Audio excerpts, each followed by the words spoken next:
You're gonna blame the cats?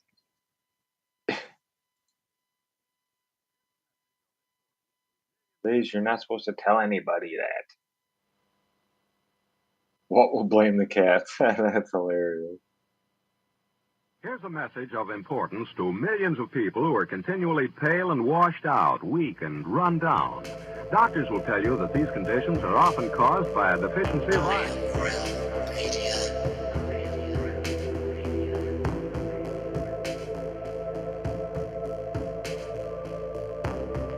The iron you need to keep you physically fit and mentally alert.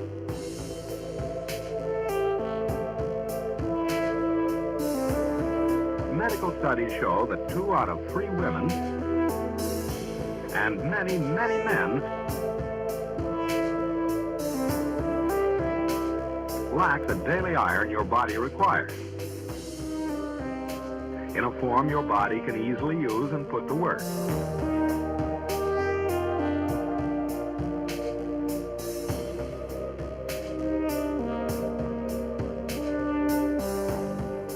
Every dose gives you more than your daily minimum iron requirement. We are awake, we are awake, we are not alone. We are striving for more. So if you're not getting the iron your body needs,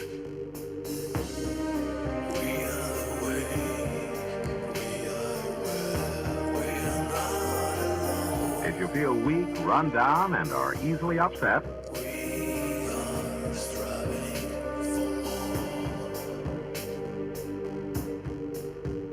start taking iron today.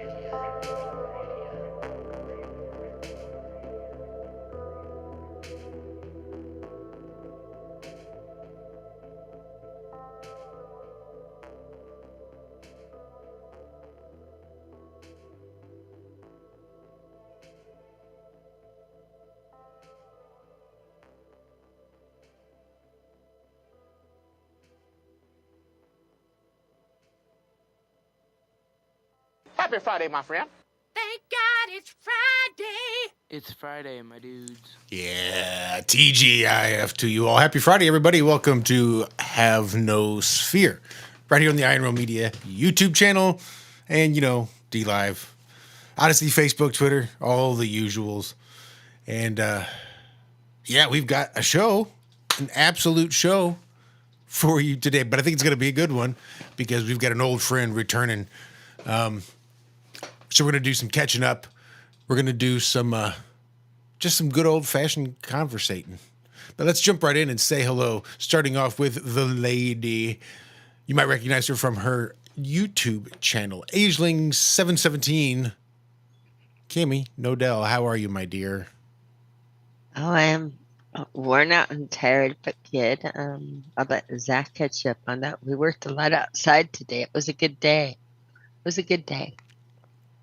It is good. It's nothing like some good old-fashioned hard work out in the sun with your hands in the dirt, just grounded and part of the battery. It's always a good day. So with that, let's just head on over. Yep. Nope. What were you going to say? I didn't want to interrupt. I said that's exactly what our day was. And yeah, let's head on over to Zach. We're talking over each other here. I'm sorry about that. I'm going to get back on that mute button. No worries. Yeah, we'll just head on over and say hello to Mr. Zachary Zabala. He's got a recognizable channel here on YouTube, and we're just going to leave it at that. Zach, how in the hell are you, sir? Hey there, Josh. Hey, everybody. Yeah, it was a really good day today. It's been a really good week, actually. We've got a lot done this week. It flew by, really. But the backyard is really coming together. The front yard looks good. Still got a lot of work to do. Getting everything all, still unpacking all the little tiny itty bitty details. I think we're doing fairies next week. Glass fairies, and oh my goodness, there's so many of them. It's crazy.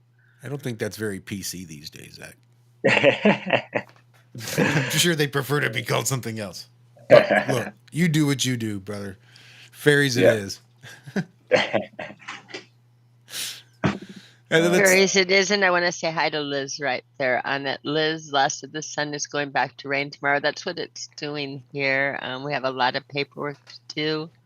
And for people like Carl, Uppy Nation, I have put away my phone and have lost it for a couple of days to my eyes were gone. They were blurry and that, but I've just been digging in outdoors and there I owe more people messages and not even I need to get back, but the rain is coming and so we used the sun while it was here. And now we have a group of rainy days coming and that will be the inside days. That's how it works. And I gotta say real quick, you guys know how I don't like, trimming back plants, like especially the spearmint, because it spreads like wildfire, and I mean it'll take over a whole big garden bed in no time, 2 seasons, and it'll fill up a 10 by 10 square area. So I had probably like a 5 by 6 or something like that, a big patch of mint, and I cut it down to like 4 little, stalks. And usually I feel like shit all day after that. I'm sitting there dwelling on it and thinking about it. But today I got done and Cammy just started talking about something. I forget what we were even talking about. And it really helped a lot. It just totally took my mind off of what I just did. And yeah, gardening with a friend is pretty cool. I got to say, it has so many advantages. Gardening was always something I did alone back in Indiana. It was like my time to be with nature and this and that.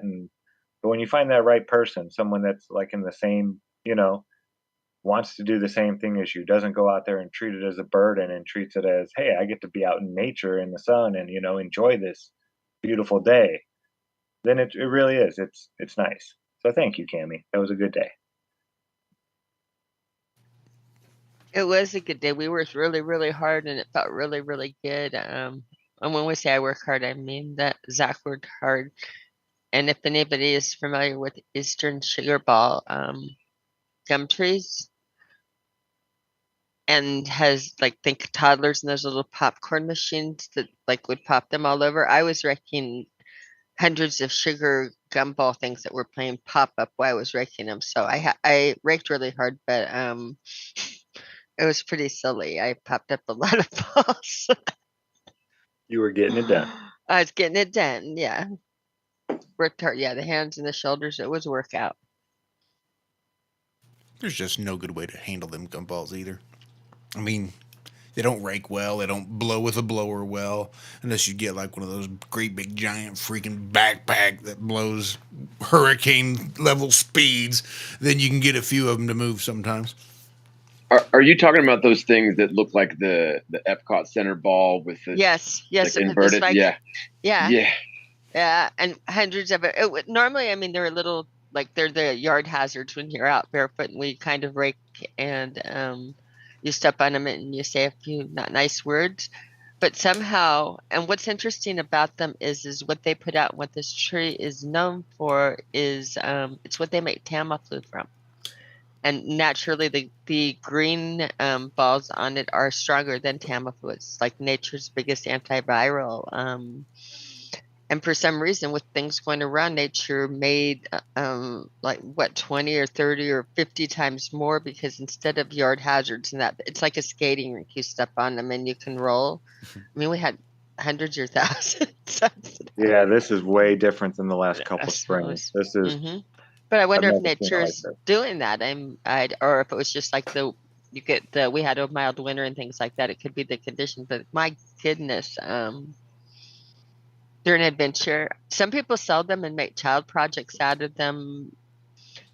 You can burn them and they're great kindling. You can mulch them and they're good for that. But we have hundreds upon thousands of them. And when I look at the trees, there's still a lot of them to fall. So no matter how many we rake, because they lodge themselves half in the yard and half, no matter how many we rake, we know that we're still going to have abundance to work with. They're something, John, aren't they? They are, yeah, they're not. They're so ca- beautiful though, aren't they? Mhm. Like, and like They're magical. no two are identical. Kind of like like a snowflake or whatever. Right. I Um, can go bring some in and put them in front of the camera, and they're hard and they're spiky for those that don't know what they are. They're magical. There's like sacred geometry. yeah, But they are hard, spiky, and you know when you step on them. And they are called a nuisance tree in wherever they grow. They're considered now a nuisance tree. It's interesting because of the gumballs. They're Yeah, hard. Cammy was teaching me today. There's a group of people out there, especially like in the cities, that you can go to the tree at a certain time. It has to be on like a certain day, and people watch the trees for like weeks at a time. And when this happens, you do something to the tree, and it like stops it from producing the gumballs. It's like giving it. What would you say it was? Like birth They give it. control They give it an for the tree. injection of chemical. They keep it so it doesn't reproduce, and you have to hit it right when it's turning. You have like 3 days or 4 day little thing on it once a year. But some people pay $100 per tree once a year to have it so they don't drop the gumballs and get on the sidewalks and that. It's like it sounds like they're neutering or giving the trees birth control because they're big, beautiful big trees. Um, I like them. They put out a very, very good product. The wood, everything, you can make all kinds. Again, it's the nature's biggest antiviral. And when I hold it up there, you'll see what it kind of looks like when I bring a couple up. But the abundance of them is not the word. There are. He could go and show you the piles of them. Lots. it's amazing what nature makes so easily, and honestly, I'm baffled. So, like for example, take a maple tree, right? And you can just basically plug a tap right into the side of the tree and leave a bucket under the tap overnight. And basically, that bucket fills up with syrup. And then essentially, you cook that down just with heat. And that's what maple syrup is that you buy in the grocery store, of course. And it's so expensive, right? I mean, something that just comes out of the side of a tree for free forever, right? And infinitely replenishes the tree. Nature does that, on its own with God. But if you go and get the imitation maple syrup, which is basically just like high fructose corn syrup with Yeah, caramel dye, artificial, food yeah, coloring. Yeah. dyes and artificial flavors, of course that's super cheap. But if you look at the amount of work that goes into making the artificial maple syrup, I mean, it has to go through like, three different big companies that are billion-dollar companies in order to deliver to the shelf this bottle of artificial syrup that's super cheap, right? Almost practically free, a couple bucks for a whole jug of it. But then the stuff that comes out of the side of the freaking tree naturally for free is super expensive. Like, so I'm baffled. But so yeah, that those things are amazing. And yeah, so as beautiful as they are directly proportional, painful to step on as well, of These course. are extremely hard, extremely spiky. Hmm. They are Yeah, like brutal to step on with their barefoot. They will get you. Ooh, look at my dirty garden hands.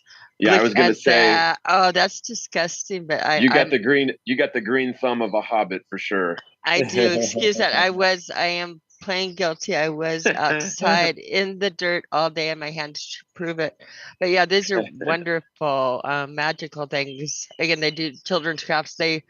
They're hard. I mean, people, you put them in jugs and kids make crafts and things out of them if you wanted to, but they're abundant. And oh, the other thing, the obvious thing on the sugar gum tree, anybody want to guess what other product you get from it?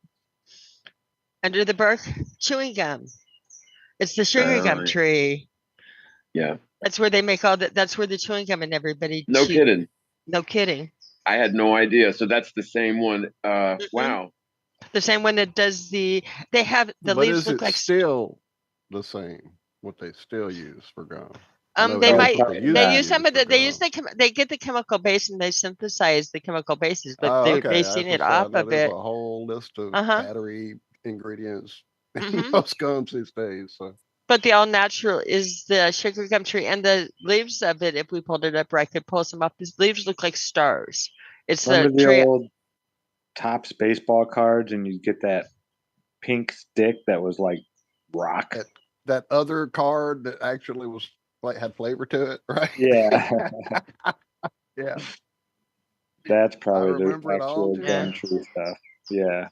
Somebody That could was- bring up the sugar gum tree leaf on it because I'm not going to go out to the trees and pull them, but they're beautiful star leaves. I mean, they're beautiful big trees, star leaves, magic. And we got a bunch of them in our backyard, and the neighbors do too. Wouldn't change it. It's exercise. Mhm. Hmm. So how are you doing, Walter? Oh, I'm fine. I'm actually saying hey to everybody in chat. Oh, and now something that started playing in the background. I bet that's Roxanne finally working for me. Hang on, let me go back and find her. Hey, Josh, hit the button. I got it. No, he did. He hit it. I It know. was just I know. it was playing. It just was from my end was spinning. I had too many things open from earlier today. Yeah, good day. Just did a lot, and then like at the last minute decided I needed a nap. Too late, and then paid for it. Oversleeping. So we had rain, and you know how that makes the sleeping oh so easy. But I'm here. Y'all hear enough about my yapping. I'm much more excited about our returning guest here. So let me shut up and say I'm good and glad to have myself here with you all fine people. How are the Sorry, rest people, of I you funk. guys? Real quick, Josh, your Hmm. day, how'd it go, sir? Oh, it was good. I was actually, using muscles. Once I stopped working in commercial kitchens, I stopped burning 6,000 calories every day and just, kind of got lazy and haven't really been necessarily physical with anything that I do. But I've been cleaning out one of the rooms at work and trying to make some sort of usable space. And since it's all filled with stuff from the machine shop or old military equipment, I moved many, many tons worth of stuff out of this room. I got it down to the bare shelves and then stripped the shelves and started to move the shelves around. So now I'm just sort of in the process of finishing out with the metal castings that we have for more parts should we ever decide we want to cast more of stuff that doesn't get made anymore. We have it was for a museum, so it was all stuff that someone had planned on displaying for some reason or keeping for posterity, but it was just been sitting there for the last 20 years, literally not being used. So it was my job as of late to get it all cleaned out. So yeah, my arms and shoulders and stuff are a little sore. I whacked my arm pretty good with a hammer like an idiot, so now I got a big old bruise on my forearm. Then, of course, I smacked the end of my finger with the hammer like an idiot, so now I'm getting a blood blister there on the end of my finger. But, like I said, at least I'm burning more calories than I have been, and it's a good kind of sore. Hey, man, they always say you ain't getting nothing done until you've whacked yourself a couple times with the hammer, right? Isn't that how it goes? I think that's how it goes. Maybe that's how I need to start my day. Get one of them rubber mallets. Just putty tat style and just smack myself on the head till I see the Tweety bird floating around. But hey, John, it's actually really good to talk to you. Everybody, John the Morgile. Hey, guys. Hello, everybody. Yeah, checking in live from Greenville, South Carolina. Beautiful day. Getting a little hot today, but we've been having some very cool weather. It was cool this morning, so I hail from Florida, where it's this time of year. It's about 100 degrees all day, every day, and then at night it's only like 99. Right. So South Carolina is much more mild than that for sure. So I'm digging it, and good to be here with you guys. I've been wanting to join with you guys for a long time. It just hadn't happened. So it's been a while, but it's good to see everybody again, and I'm glad to be here. I'm sure we're gonna have a lot of fun today, man. I think Thank we you. are. No, it's an absolute pleasure. And it really is one of those things that I just happened, maybe it's even on Facebook. I forget where it was. I saw something that you'd put out. And it was just one of those things because the algorithms, with 5,000 friends on Facebook and their shitty algorithms, you just don't know who you're going to see or what or when. And they just happened to be kind enough to let me see something that you posted, I think. And it was just one of those things like, oh. that's who I need to reach out to. Especially as of late with, Bob not being here and being able to join in. I really wanted to reach out to you and just check in and see how you're doing. And because it had been so long since we had, and given the circumstances, it just sort of seemed ideal. So I really wanted to do it. So I'm really thrilled that, it sucks you couldn't make it last week, but that was, again, just such an impulsive thing for me to do. But I'm really, really glad that you were able to make it on tonight. Yeah, So thanks again. absolutely, man. And just make sure that we get each other's contact details, just phone numbers and stuff from Cami. That way, we can be linked up directly. And yeah, you mentioned the algorithm, but isn't it such a shame? Because I've been using YouTube for years and years, especially YouTube. I was always very impressed with YouTube starting out over a decade ago with it.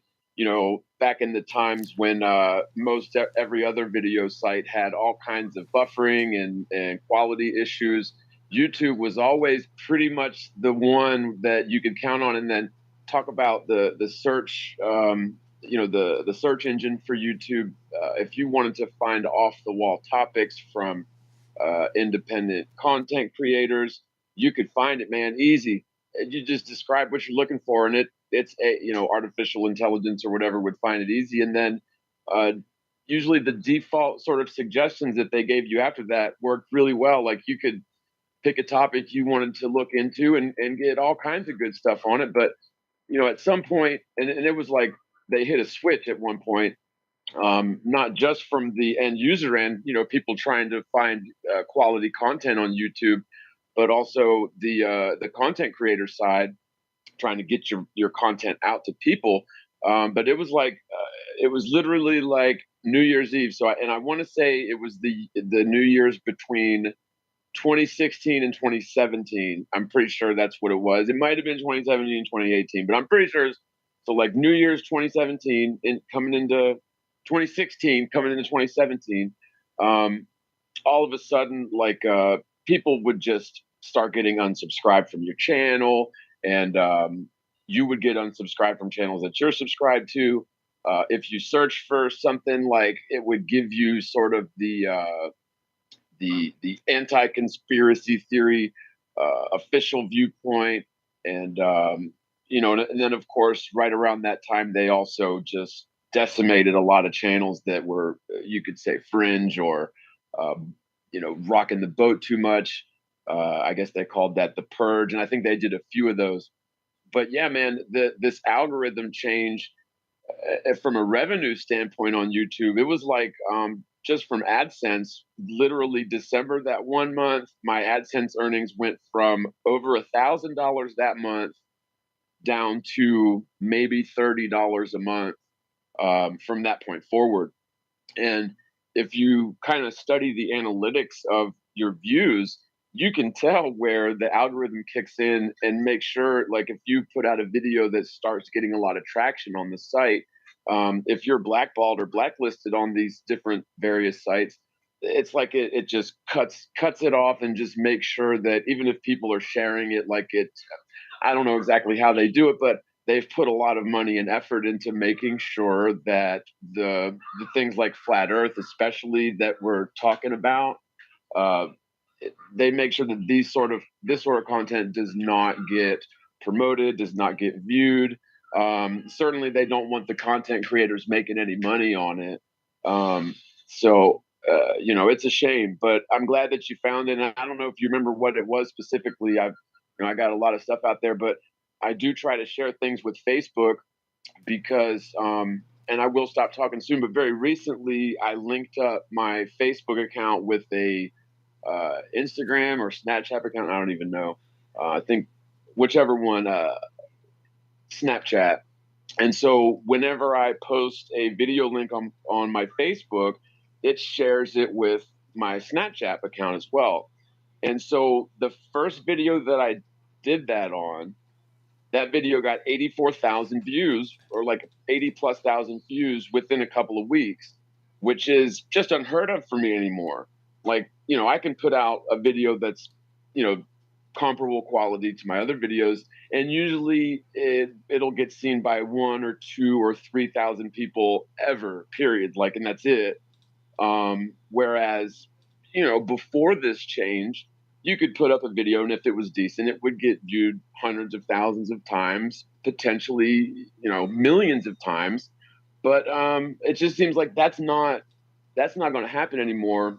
Which I would say, you know, this is why I think it's so important that we as content creators try to find other ways to get this message out, because it is so important. Yeah, the thing I've noticed is that our message is getting out. It's just we're not getting, you know, the ad revenue and stuff. When I put out this one video that David Weiss put up on the app, it was one of the electrostatic videos I made. It showed on YouTube that I got 2,000 hits the first day that David shared it.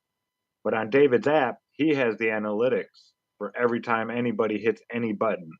And he said the button that he had, the link, was hit 50,000 times that day. And it still had. And that link was unique to the video. Yeah, it took you straight to the video on YouTube. So yeah, it's not that people aren't seeing it, it's they're not letting us know that people are seeing it. The numbers we're getting are skewed, even though the numbers that are going out are much bigger. Yeah, I believe that. I believe that. And it makes you wonder, like, I mean, it doesn't really make me wonder. I think I understand what's going on very well. But it, you know, it leaves you scratching your head like, okay, so if flat Earth and these other topics that I won't even name, right? So like, I won't mention anything that happened in Boston, you know, at the marathon. Not going to mention that, right? That, please. I'm not going to. But so like, you know, they're just going to make sure that there's no incentive to do it.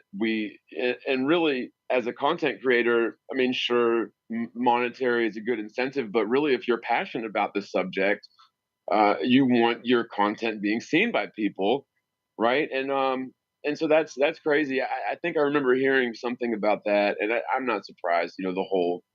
So not only are they making sure people don't watch it, but maybe they're just making sure that we don't know it, and of course, not getting paid for it, right? Because what better way to discourage people than to completely make it seem as though they are sitting in a little echo chamber with no one else around and small viewership and no revenue ever coming through. And if you do get a tiny tap, good luck trying to get it from them. And yeah, it's pretty ridiculous.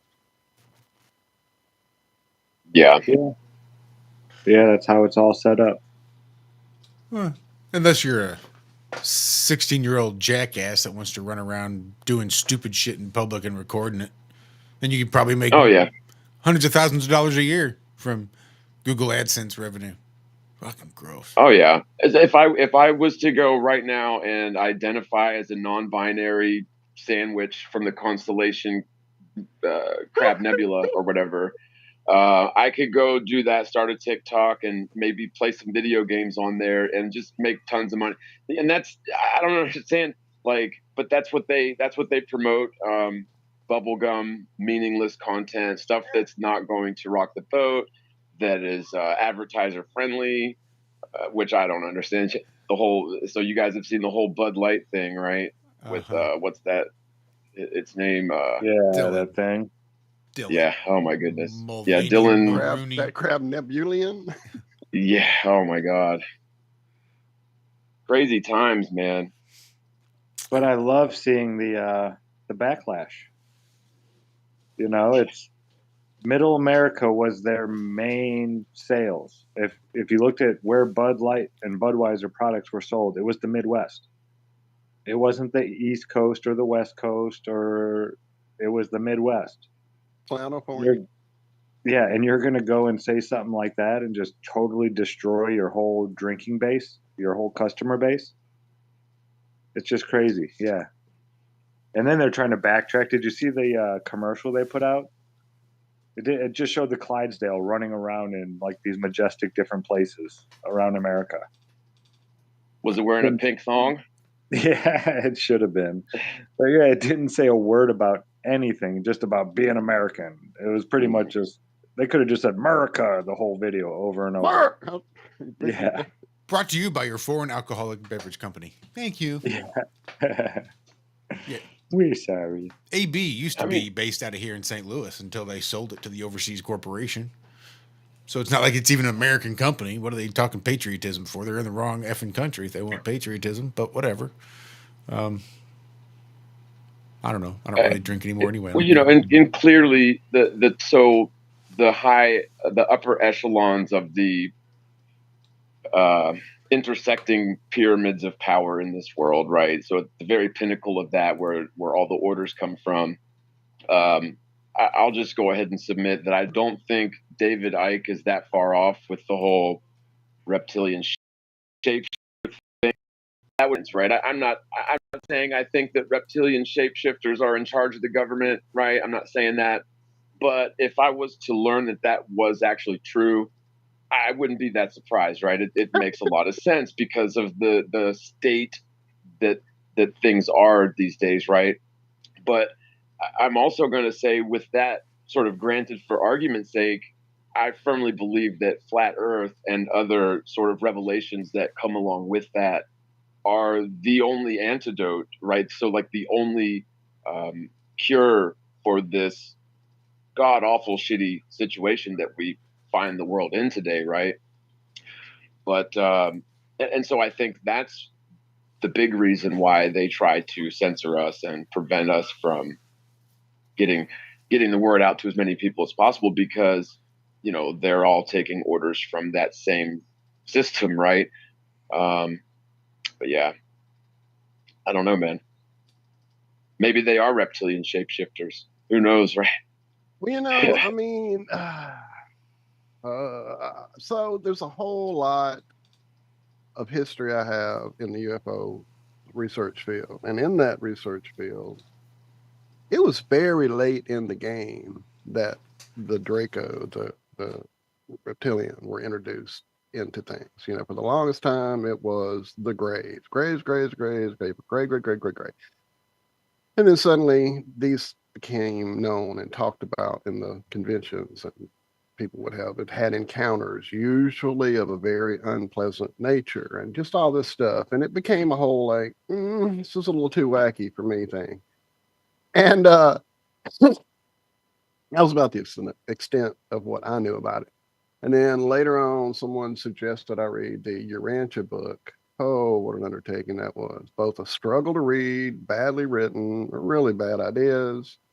And they play a big part in it as well. And so, yeah, that was about it for me. And then fast forward, 15, 20 years later, and here we are seeing these reptilians repeatedly shown to us in various video creators' stuff. And, early on in looking at stuff on YouTube, when it was still pretty easy to find stuff, you know the early days. Hell, back when you were hanging out with Bob and them and the early ISS days of it all, and you could find stuff, you could see stuff, you could do a search and get hits that would get you some things to watch, and so there were people like, what was his name?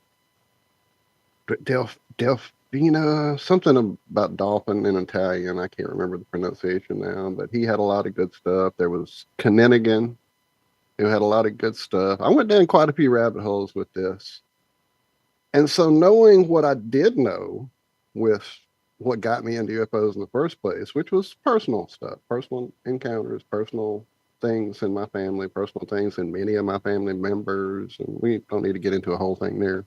We've talked about it many times, or I have. Anyway, but kind of work out. Okay, so I know there are other things here. There's no doubt about that. And if they didn't come from millions of stars away, which we knew that already because physics wouldn't allow that. Even back then, nobody believed they were zipping in on UFOs.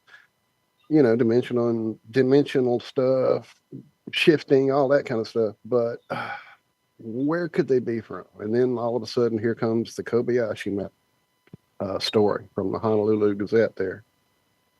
And it's like, wait, other lands, other ponds, other places. What? Oh, okay. And start looking down that rabbit hole, and suddenly there could be a place for these other beings to have arrived here, not just recently, but oh so long ago, you know? And could they have a control mechanism in place? Fuck yeah. Is it there? I've seen a lot of evidence that seems to point to it. Now, where was that evidence presented? Content creators who wanted me to watch their content. So it's a hard thing to know, you know? I've had some personal experience. I learned a few things about seeing with my astral work that I've done since a young child. And in that, learned some steps that would allow to basically be able to see through some of that disguise, if you will. And it's hard to talk about this without sounding like a nut job sometimes. It's been years since I've done all this. I'm with you 100%. And, you know, so when I was real young, fairly young, a book that really made an impression on me was Chariots of the Gods by Von Daniken. Von Daniken, right. And, you know, so that really kind of definitely had an impact on my paradigm for many years, right? So when the Ancient Aliens show debuted, I was very much into that. And then, of course, along at some point comes Flat Earth. And, you know, at first, it was very difficult for me to sort of come to terms with Flat Earth because of this whole belief system that's involved with the ancient alien sort of transpermia hypothesis, right? I mean, so not only does the psyop of the spinning globe hit us when we're very young, but then they continue that psyop throughout our adult lives, where so now our entire paradigm is built on this idea that perhaps the entire human race was seeded here by an alien race from some distant galaxy, right? I mean, there's a lot of people that believe that wholeheartedly to this very day. I know a lot of people that are still entrenched in that sort of mindset. But so when we do come to terms with flat Earth, it first of all, it does definitely throw all that out the window in terms of them coming from a distant galaxy, right? But you can't just offhand discount all of the experiences and testimonials from people that we know and trust, and not to mention the millions of people. Just, you know, so you've got abductee phenomenon and crop circle phenomenon and UFO phenomenon, which I've witnessed UFOs myself. So you know, you can't just discount that. Um, Now, when we realize that there are things like the Iron Republic story from the early 1900s, where there's potentially way more land out there beyond the Antarctic, well, you know, this concept of visitors and transpermia don't necessarily go out the window with that. Now, I personally don't subscribe to artificial transpermia, right? But hypothetically, it's way more plausible on flat Earth with extended land than on spinning ball Earth in the vacuum of space theory, right? Um, so it definitely sheds that topic in a new light, doesn't it? Without a Yeah, doubt. Without a doubt. it definitely does. My camera is blurry. I don't know what's going on with it. Anyway, but yeah, definitely. It's an interesting question, especially when you see the level of just clown world we're in now, you know, just the level of stuff that's pushed on people, the level of, I mean, not just do these stupid things, but do these horrible things, you know, do these things that are not just bad for you, but detrimental in every way to you, to everyone around you. It's just, other than some group of entities, beings, whatever, living off of that horrible energy that produces. I mean, what else would make sense? You know, I don't know. It's been something I've looked at many different angles, many different ways. From a, you know, definitely from a lot of backgrounds, or not backgrounds, but just cultural belief systems. You know, I've probably read a lot of the same stuff you've read, it sounds like. And, you know, there's so many different cultures that have histories of these beings that, you know, abduct their children and change them out for their kids, that come and promise great things. Technology is beyond belief. If you just do this or you do that or agree to follow my ways, and it goes back to the little people, the Elvin, you pick it. There's always a story like this, and I think it's just these things, whatever they are. And I mean, there's so many different ideas about this. I think it's as vast as there are different cultures and races that we know about, here on the plane. Think about the vast people we know exist here. And then multiply that by the stories that are told about these encounters historically and, throughout the ages. So yeah, it's not hard for me to think they have to be here some way. To me, this is who I've been fighting against, with this whole thing since it started. And it was way before Flat Earth. Way before Flat Earth. So like, look, for example, at the for-profit medical industry, right? And let's just say, hypothetically, if there was a cure for cancer found today or 40 years ago, say in the 80s, and Even in the instead of, 70s. or even the 70s, right? Instead of implementing that treatment into the standard protocols for doctors fighting against cancer, they would hypothetically blackball that, right, and prevent it from getting out, and essentially cover up that cure in order to continue profiting from chemo and radiation, right? So that, like, most people can't come to terms with that even being a potentiality, because people Just view that little one lie. I know that breaks their whole paradigm right there. That little lie right there. And they can't, they break, that breaks it, that suddenly they have nowhere to turn for health and da da da da da. And so, yeah, there's just a domino effect. They can't look at that. So they shut it down. Yeah. I see it with my family constantly. Yeah, because the medical industry, most people will assume that it is secure. They're doing science, of course, and we all know science is infallible, right? It's not prone to corruption, right? But it's also not just science. This is doctors taking Hippocratic oath for the best of their patients' health, and so it's inconceivable that the medical industry would do that strictly for mammon, right, for profit. But if that is the case, my position is there cannot be human beings, right? Sentient human beings sitting on top of that pinnacle of that pyramid of power. And so I'm sort of left with, this whole, and I sort of say reptilian shapeshifters tongue in cheek. I really do. But fill in the blank. I just don't see a human entity with with a soul inside doing that. Now, I know that's where I am too, man. My empathy just doesn't see that being a possibility, not all the humans I know anyway. Well, and so something that I've kicked around is so maybe psychopaths, right? And I don't mean, knife or axe wielding maniacs, although there are some of those that are psychopaths, but about 1 or 2% of the population is psychopathic, which means they're not capable of experiencing human empathy, right? So they just, in a sense, that one of the things that connects human beings is our ability to empathize with one another. And when you take that out, it's almost as if they're not human in a sense.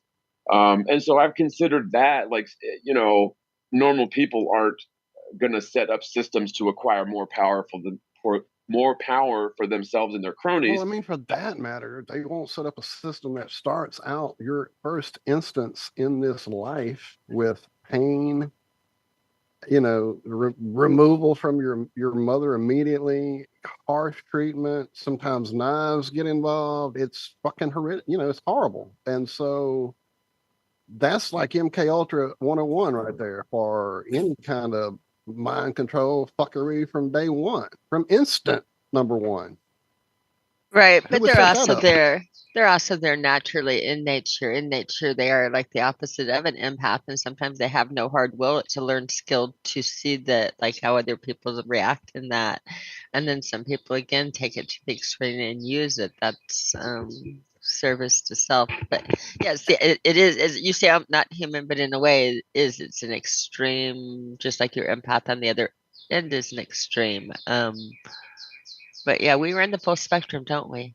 And within I the was people about to that are get to that part psychopaths, too. they have choices. They have choices to make that are as hard as the empaths, as far as like how do you apply the no feelings? Do you use it for service to self or service to others? Both into the spectrum are the ones that fall most into the using or giving on service to self or other. Those are like almost the natural extremes on it. If you've read Law of One or have read the Urantia material, she'd be getting Oh this yeah, Walter. absolutely, Yeah. absolutely. I was Yep. going to say even holistic media there in chat. I saw the Earth when I was in a coma in 2019. We don't live on a spinning watery ball. We Also don't. experienced a reptilian during a soul retrieval session. No bad vibes, not evil, dark, or scary. Sorry, LOL. Don't be sorry at all. Because just like as we're discussing with people, there are a Good lot and of people bad. out there, a lot of entities out there, a lot of, yeah. And just none of like the we're entities trying are all to good or all work our bad. way It's through yeah. layers of karma and layers of soul alchemy for our, individual selves, they are too. I mean, there's been a lot of times you hear people that are having an exorcism done, and well, let's not get into that layer of stuff because then we have to call our buddy Jerry in. But yeah, there's lots of layers to this thing. Yeah, and lots of different people within these races, if that's where you want to go with it. These civilizations. How about that?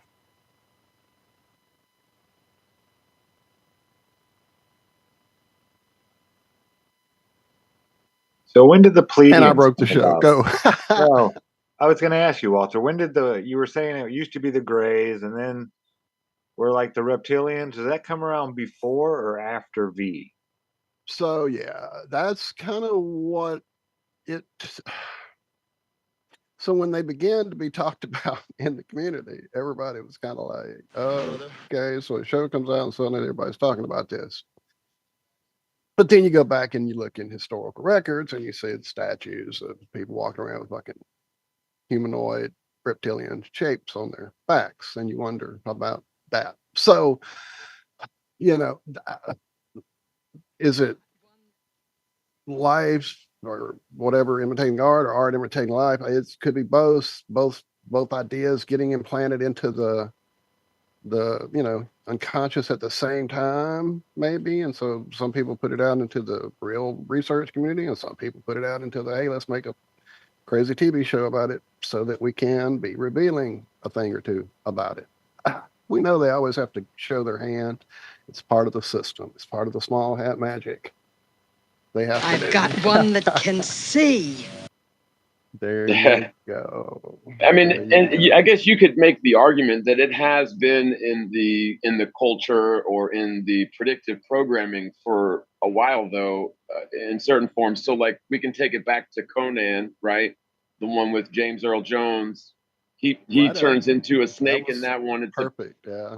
Yeah, pretty awesome. Morph, whatever it's called, morphing right? into the. Especially for practical effect days. Hells yeah. Right. And then of course you do have like B and stuff. I mean, it's been around, and then of course I've seen the I guess documentary evidence. Not that I've seen it myself, but seen it on TV, right? So that's 100% 100% reliable. But even on some of the hieroglyphs or maybe the Mayan drawings and things where you've got reptoids or whatever. So, I mean, so I don't know if it's necessarily a new thing, but you're right. It was definitely the Greys and for the longest time it was the Greys. To me, the Greys, and then suddenly the angelic, the Nordics. That was what's his name, the photographer from Sweden. That was his contribution with the pictures of the craft he was taking. Only he could take them at certain times and all that. Mm-hmm. I used to know his name, man. It's been too many years since I've delved in all this. But yeah, he was the guy with suddenly the Pleiadians or the good angel-y people, and they're going to save us all. And it progressed from there to, then it was, I guess, the V stuff with the Dracos and all that, and then here comes Strieber with his, yeah, there's grays, but who's controlling the grays? And yeah, it got nuts. It got nuts, very nuts. But so, I mean, we're probably on this panel. I don't know. I think we're probably all on the same page with the concept of a past reset, a past civilization that was wiped out through some cataclysm or series of cataclysms, uh, probably in the form of some type of a flood for sure. But my where I'm sort of on the fence, and I don't know where I stand exactly, and I don't know if we'll ever know for sure. But you know, it seems like there was some sort of a balance prior to this, and the society that we've inherited in this iteration of a highly advanced, highly complex worldwide society. We've kind of got the shit end of the stick, haven't we? I think because I mean, you look at things like the Federal Reserve, which is just a huge scam to siphon away our energy at the long and short of it, nuts and bolts of it, siphon away our energy and export that to some other area, right? Whether it's on this world or on another realm. So you got things like that, the for-profit medical industry, the for-profit prison system, the educational system that just basically cranks out automatons that are, wise enough to function as what are essential slaves for this system that is enslaving us all, right? But so my question is, and maybe y'all have an answer, I don't know, but was this another, so like who's in charge, like who is sitting on top of this pyramid, who's responsible for setting up these systems that by any definition are certainly not human, right? Because if these systems were set up by humans, I don't think that we would have humans being slaves, as basically a battery for the matrix to export our energy to some foreign realm, right? Well, yeah. I mean, go ahead, Zach. No, go ahead, Walt. Well, I mean, to me, it's all part of the whole game we're here for. I don't know. It seems like the more I dig into this thing, it becomes less of a fight against an enemy and more of a, man, this would be a boring game if there wasn't an end boss kind of thing. I don't know. It seems like the more self work I start doing, the less I feel the need to fix other people and the rest of the world, if that makes any sense at all. And so that makes me start working on maybe being more empathetic about the people I don't understand and the people whose mannerisms and whose agreements to this worldly crap I don't get at all. I don't understand why they go along with this crap. So I start trying to work through in my head and my feelings and my heart and my soul. What is it that's gotten them to this point? And so doing all that, you have to go, okay, well, then these things, these people, these entities, are they all bad, evil, et cetera? We talked about with holistic there. Maybe there's a variety. I mean, even in the movie, Josh threw at us a while ago, even in They Live, there's the scene where Roddy's got his glasses the first time and he's staggering around the streets and he puts them on at the newsstand and the guy's looking at him and he looks at him again and looks at him. And this guy's an alien, but he's buying the fucking newspaper, the newspaper that says, marry, reproduce, blah, blah, blah, all the crap. He's getting the programming too. He's getting the subliminal too. He's not reading pages that obviously just have one word with marry, reproduce. He wouldn't buy a paper filled with that. He's seeing stories just like we are. They're getting the same mind control at a level too. So you have to wonder, maybe that's part of it. Maybe that's part of the system that we put in place here. There would be no cause and effect without time. There'd be no reason to achieve a greater soul alchemy if there wasn't something to fight against, to have to rally up in response to, an entity. I mean, an organism, biologically, an organism won't ever change, evolve, move out of its little pool of organic nutrients if it's getting fed and has a place to sleep, it's reproducing, everything's fine. I'm right here, I'm good. There has to be an antagonistic situation to cause it to want to move, change, grow, evolve. I think it's part of the system on a, this is way back up above the star level where we filter into this place and become a 3D thing. I think that's part of this realm that we set up. That's why I've kind of stopped railing against it so much inside and not letting it get to me as much as I know it can get to us all because we see so much crap here, I don't know. It's just what I think. You see, I take these glasses off. She looks like a regular person, doesn't she, huh? Put them back on, formaldehyde face. Formaldehyde face. I haven't heard that in a long time. I don't even know the last time I saw that movie. It's been a hot minute since I've seen it. I'm kind of worried if I go back and watch it, it's going to ruin it. It Really, won't. though, It won't ruin it. Go watch it. It is the perfect analogy, sort of, though, isn't it? Because, and I would say the glasses are maybe flat Earth, or I don't know, maybe the glasses aren't flat Earth. Maybe the glasses are the times that we're living in, right? So, so you had the prediction of the ancient Mayans, right, where that's the whole sort of December 21st, 2012 thing was heralded as the end of the world, but really it was always only ever just the end of a cycle, hence the beginning of a new cycle, right? So that was 2012, which also correlated with the astrological sort of prediction, right? So that's ushering in the age of Aquarius, which is supposed to be like this outpouring of knowledge. And then from the sort of Christian biblical standpoint, you have the idea of revelation or apocalypse, where there's going to be sort of a season where people can tell the times, maybe not necessarily a prediction with a date and a time, but it tells you to look out for the signs and for the season, basically.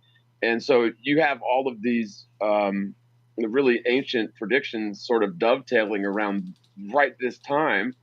Mind you, around the same time when we're still deciphering a lot of ancient texts, similar to like the Dead Sea Scrolls and like the Nag Hammadi library. And there's lots of other ones that are actively suppressed by this same system. But there's all of this ancient knowledge coming together right now. And then, in the public eye around 2014 or so, 2015, we get flat Earth dumped on us like a pallet of hot manure. But it's, it is. So I guess what I'm getting at is a wise man said the only real metric of whether or not a prophet is true is whether or not their prophecies come to pass, right? And so definitely this sort of ancient wisdom that was foreshadowed or prophesied seems as if it is accurate, right? And so in that sense, I tend to agree, like, so maybe we do need this sort of end level boss in order to make the whole thing worth it. But I would say we're definitely living in those times. And, but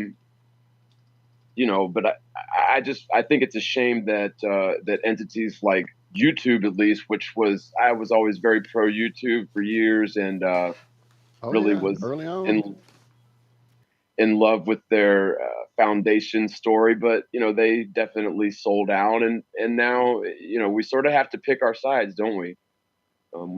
We have to pick a side, and no sideliners.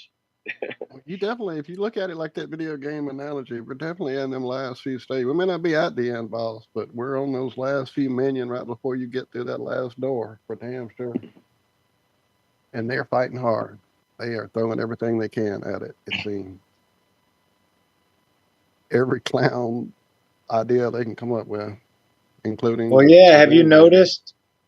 I mean, all this stuff that's been in the news, like we were talking earlier, the whole Bud Light thing and all this nonsensical stuff, they have to become so just obscene now because the regular stuff doesn't work. The shootings and this and that, people are getting, they're immune to that stuff. So they're in their death throes when they're doing stuff like Bud Light did, just to make I believe it was all planned, and it was to make a big huff and puff and just a big harumph to cover up all the, what is it, the government's cryptocurrency they're planning to come out with now? De-dollarization. Getting rid of the dollar isn't just a theory anymore, all of you tinfoil hat wearing mofo. Yeah. Keep in mind, these are the same people that bring you fashion. If you go into the fashion world, you will see it's entirely judged right now on how see-through the dresser outfit is. Look at the runways. Right. Look at everything. It's.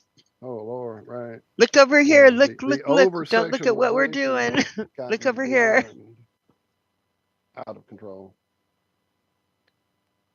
Pay no attention to the man behind the curtain. Exactly. So I got an idea for. Go ahead, Walter. I was going to take a left, but go ahead. I was going to actually go I was going around the cul-de-sac and coming back to. So we're talking about all this control and all these evil things they're throwing at us. And early on, before we got on air, you were talking about all the fun little AI toys they've turned loose into our sandbox. So I was going to take it back there unless you had a better direction, my friend. No, I was just going to mention that idea I had for a test to do to John and see what he thought about all of the above. Let's do the test first, because I have a feeling this AI discussion is going to get down some deep rabbit holes. Okay. Go right ahead. This shouldn't take too long. This will be, it's bookmarked actually. Go ahead right away. So refraction, it causes different colors refract at different amounts, and it's on the spectrum. Your red and your blue are your ends of the spectrum of light that we can see. So if we took a blue light and a red light and made sure they were nice and level, and then moved away from them a long distance, if they are still level wherever you're seeing them, then we can determine, or we can rule out diffract or refraction as causing any type of a disturbance, really. Okay. Zach Zabala, I've done some of this. Zach Zabala, I can tell you when you do lasers, and you can even get the violet ones that have the tighter beam. What happens when you split the wavelengths and separate them and do it? The closer to red you're going to get, the more the beams are going to diverge, and the quicker the beam is going to get bigger. The purple holds a tighter beam, but you don't see it as far. Well, I'm not talking about a laser. I'm just talking about a red light and a blue light. Just the color. It doesn't have to be collimated. Because if you make a laser or a line with them and do that, it's really crazy, because again, as you go, remember how the circles got so big? Depending on how the colors were, your colors, of course, your bigger wavelengths had a bigger circle. They really expanded more. And the violet, you hold your much tighter beam, your straight line, but you can't get it to go near as far. It all seems to work just like the way it should. I'll be quiet now. Go ahead and say what you were saying. I wasn't listening. I'm distracted. Yeah, I was saying that, we could rule out refraction as, being the thing causing the light to, bend or whatever. If we can see an object too far and they want to tell us that it's bending over this curve, if we have a red light and a blue light by that object and they're level, then they can't use refraction as their excuse for why we can see this object, because we've taken refraction out of the equation. Now, if the red light and the blue light are really far off, then yes, you're having a very strong refraction from that point. You know what? I forgot you guys are globe busters. I already know the Earth is flat, and I don't really give a fuck to prove. I'm sorry. But you guys are globe busters. Please continue. That is what you do. But you're right. It is. These ways do prove that it's not. So keep going. Brilliant. Well, from the globe head side of that, though, I tend to agree with you, Cami, because so it's like their position is that the spherical Earth always presents itself to us very mischievously and dubiously presents itself to us as flat. So, like whether you're looking at images from 270 miles away, which was that world record long distance landscape shot, Pic de Fenestralius from Bar Desecrate, I want to say, right, 273 miles. Yeah, but the spherical Earth is presenting itself to us as a stationary, as a planar surface due to refraction, according to them. Okay, but then the same thing also applies to the Chicago skyline from 50 miles away, or whatever, fill in the blank. And to me, it's just so ridiculous that that we still have to keep giving examples of this. And okay, I could maybe see refraction having that effect sometimes, once in a blue moon, maybe if the conditions are right.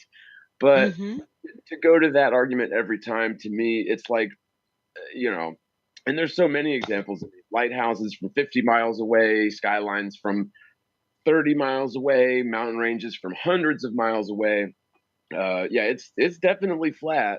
And This but is the difference between me, like you guys are the warriors and you need to bust that globe. I go and I plant seeds and let people figure out it's stupid themselves, but you guys are busting it down. It's just a different everybody needs a different way of learning or approaching, and that needs to be done. But to me, when we go and keep on busting it in all different ways, it's like, oh, but God, that is so 2014 or 15. Well, isn't that what we talked about though? Going back to the basics and going we do over it need to all go back to again? the basics for the new people coming in. Exactly I was right. going to say sometimes a 101 is good. We have It's the to most brilliant. It's what remember we're people not need. all, it's, even though this is that hidden kung fu show, we don't have to always assume nobody new is listening. Well, there's basketball players. They get all hung up on spinning the ball and doing all sorts of cool tricks and trying to slam dunk, and they're getting called on double dribbles, right? If you can learn the fundamentals and maintain the fundamentals, everything else is, gravy. But you got to have those fundamentals in place. And I think that's even still, because of the way that YouTube and everybody else likes to censor flat Earth, that's what we're lacking, is an easy way to access those fundamentals for those that need to brush up on them or are just being introduced. Go And look at thank Larry you, the Bird. Warriors. It's brilliant. well, and the fundamentals apply to things like curvature for sure, and there's so much evidence for that. But to me, the bigger part of this is the lack of motion, right? The static reference frame, the stationary frame of reference that the Earth definitely is. Like, that's one point that isn't argued, right, by the globetards. They agree with us, and they have to admit that the Earth is a fixed frame of reference. But their whole argument relies on a fixed frame of reference somehow applying to a spinning ball, right? That's flying around through space in 3 or 4 different directions at once while rotating, right? And that's a big problem, right?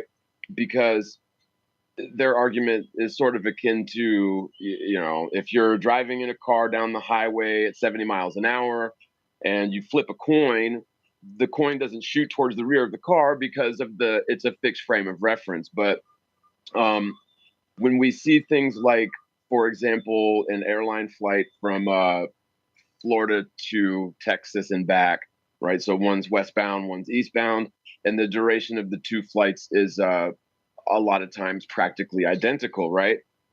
And so one of the things that I've argued extensively is that shouldn't be the case. The westbound flight should be much shorter in duration than the eastbound flight due to the alleged spin of the Earth. And this is something that I actually argued with my aunt when I was 10 years old, long before I had ever heard of flat Earth, and lost that argument very quickly. But it did occur to me when I was young, and then never thought about it again. But basically, so their argument is this, the whole thing with flipping a coin in the car, and that's granted. But you know if you are, let's say you're sitting in the back of a moving pickup truck and you start running towards the rear of the truck and take a flying jump off the back of the truck that's going 50 miles an hour in the other direction, there's a big difference between that and trying to run over the front of the truck and jump out in front of it, right? So that fixed frame of reference where you can flip a coin and it's not going to shoot towards the back of the car, it really doesn't apply when you start adding motion of the second body, right? So again, if you run off the back of a moving pickup truck and take a jump, you're going to land hundreds of feet behind the truck as it goes down the freeway. But if you try to do that off the front, you're not going to go very far relative to the truck. So there definitely is a physical difference between a fixed frame of reference according to a stationary body and a fixed frame of reference due to being securely fastened to a moving body, right? So there's definitely a physical difference, but theoretical physics has somehow trumped our common sense, right? Where even brilliant minded people who are well versed in physics will sort of regurgitate this mantra that the spinning ball Earth could somehow be a fixed frame of reference. But, I'm here to stand up and say that, and Zach, I promise you, I am going to ask you a little more details about the red and blue light because I'm not 100% sure I follow the control there. But where I like to sort of take the argument is to the stationary nature of the world, because to me, curvature, if you're a little microscopic bug on a giant beach ball, it's hard to prove curvature or what you think is a giant beach ball, right? Whereas if you're a little microscopic ant on a giant beach ball that's spinning on its axis, flying around curved linear paths at hundreds and thousands of miles an hour, to me that would be much easier to prove. And in fact, and on the inverse of that, much easier to prove that it is not spinning and flying around in all those directions, as they say. But anyways, Zach, what do you mean? I don't understand what what is the difference using the blue and the red light? I understand that they refract at different rates, but Yeah, so if refraction is in play, you'll see the red light, or the red light should be below the blue light. The blue light would appear higher, even though they're level in reality, because the red light would curve faster than the blue light according to refraction. The red light would appear lower to the observer who's standing at a distance. And if they are equal, then you can say that there is no refraction interfering with your view of these objects. Okay. So now I'm pretty sure that, so like if you're looking at an airplane that's flying at 10,000 feet or something, that's off in the distance, approaching your horizon, what you're seeing that as, so like where you reckon that thing is, according to your line of sight, is just an apparent position, right?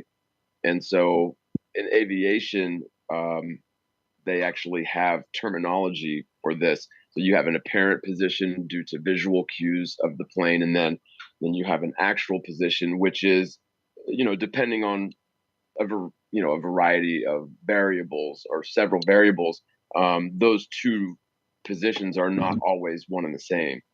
So that's definitely a thing. Refraction definitely does play a huge role in the apparent position of especially distant objects. But yeah, I mean, if you can develop, so make some predictions and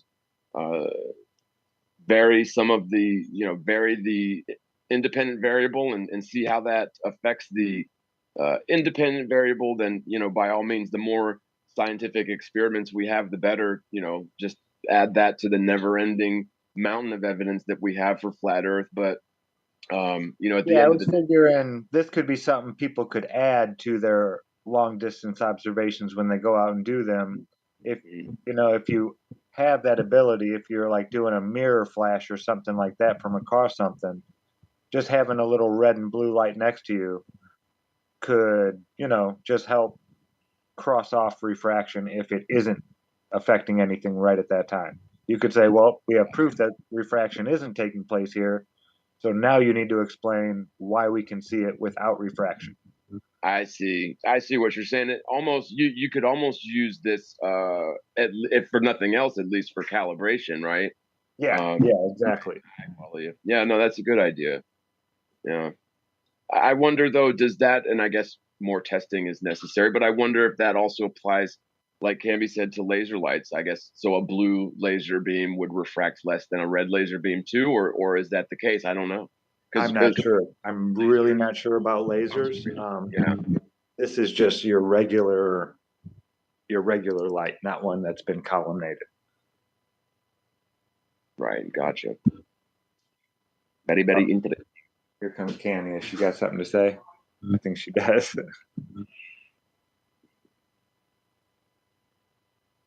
Oh, no, maybe not. You're muted if you're talking, Cammy. I see her playing with the headset. Nope, nothing yet. So, moving back real quick to what we had talked about initially. So growing up on planet spinning Earth my whole life, I always had a tough time reconciling certain things about. So we'll say, like, for example, the Roswell crash, right? So in the 1940s or 50s or whenever it was, this UFO that allegedly traveled billions or trillions of miles, light years through the cosmos to arrive at planet Earth, and then crash landed in the middle of desert. It didn't sit well with me. And of course, the beings that they allege were in there are like humanoid little beings with, 5 fingers and 2 arms, 2 legs, 2 eyes, a head, right? So humanoids for sure. And that never really sat well with me as a young globetard, right? Because, well, genetically speaking, people should have more in common with a garden tomato than we would with a being from another planet. But of course, from the flat Earth perspective, the more land out there perspective, these sort of cousins of the human race, humanoid beings, actually begin to make a lot of sense, don't they? I mean, just from a logistical standpoint. I mean, first of all, they don't necessarily have to travel trillions of miles or light years through the cosmos to find planet Earth, right? They hypothetically they may be coming from very close, and so I think that this is probably one of the big reasons that they invented planet Earth in the first place. The prison planet for our minds was to keep people from uh, venturing out to look for where are these other beings coming from, right? Because if you sort of humor the hypothesis that you had this sort of mud flood catastrophe wiping out of this balanced civilization that was worldwide, uh, potentially for thousands of years, then all of a sudden coming to an end, and then our ancestors sort of inheriting this shit show that we're in now, where we have all of these inhuman siphons of our energy and exported somewhere else. But it makes sense why they would tell us we live on a ball where we can't go any further than the Antarctic South, because you'll just wind up right back where you started on the other end of the ball, right?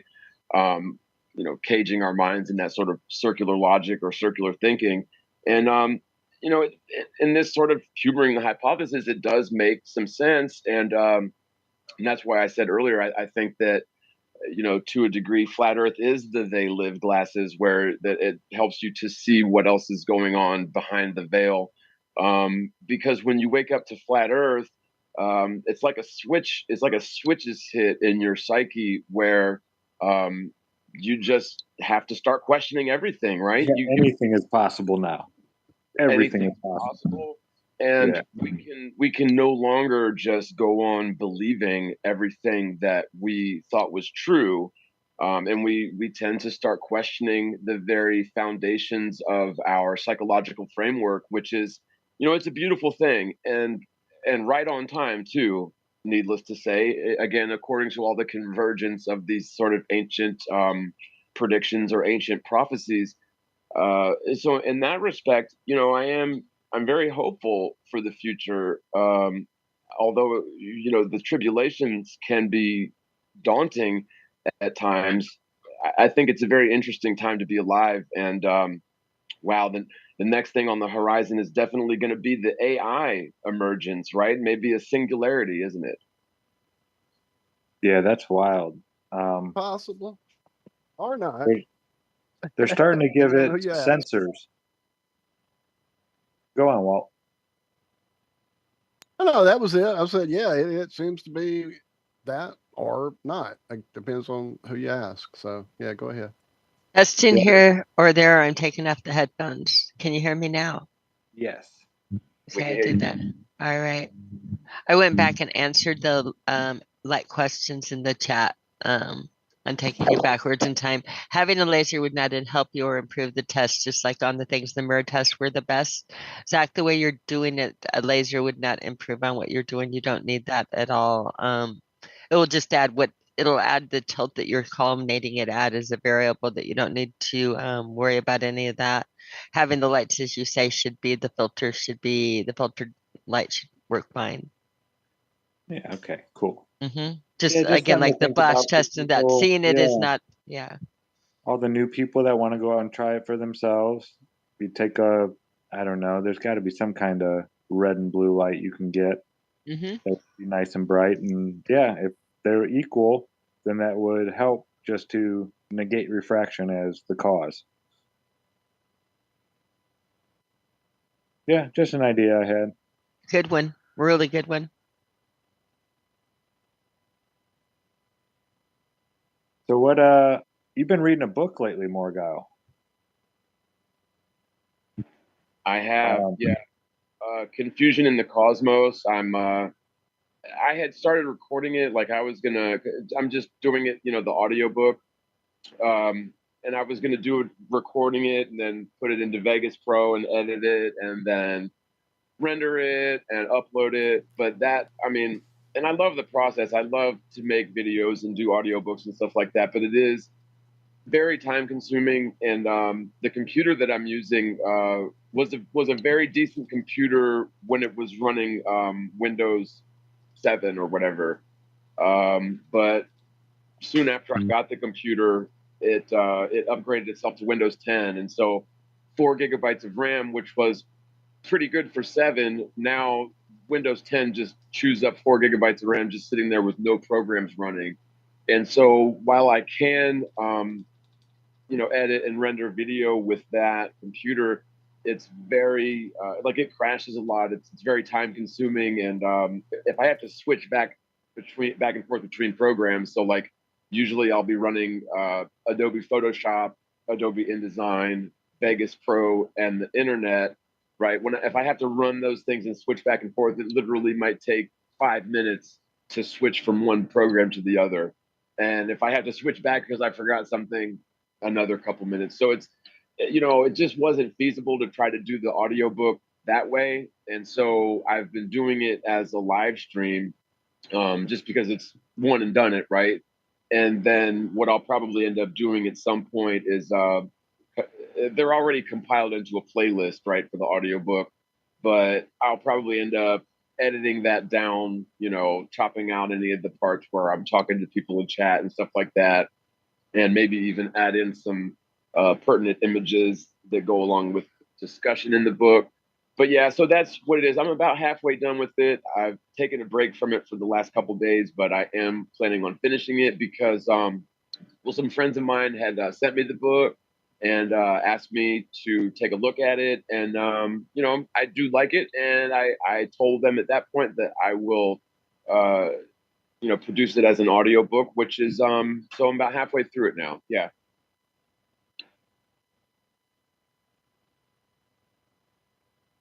Yeah, no, it's quite the undertaking trying to produce an audiobook.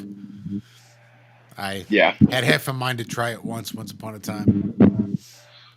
But then even cutting the raw audio got to be such a fucking chore that I just couldn't scrape out the time it took to do it. Like I just couldn't create more hours in the day in order to make myself be able to record it and then be able to edit it from there. It's just not feasible. Yeah, the first one that I did was Zetetic Astronomy, which in my opinion is probably one of the top 10 most important books ever written, right? Speaking just specifically about the profound effect that it's had on the modern flat Earth movement. And I'll even go ahead and say I don't believe that we would have a modern flat Earth movement were it not for Zetetic astronomies. It's that important.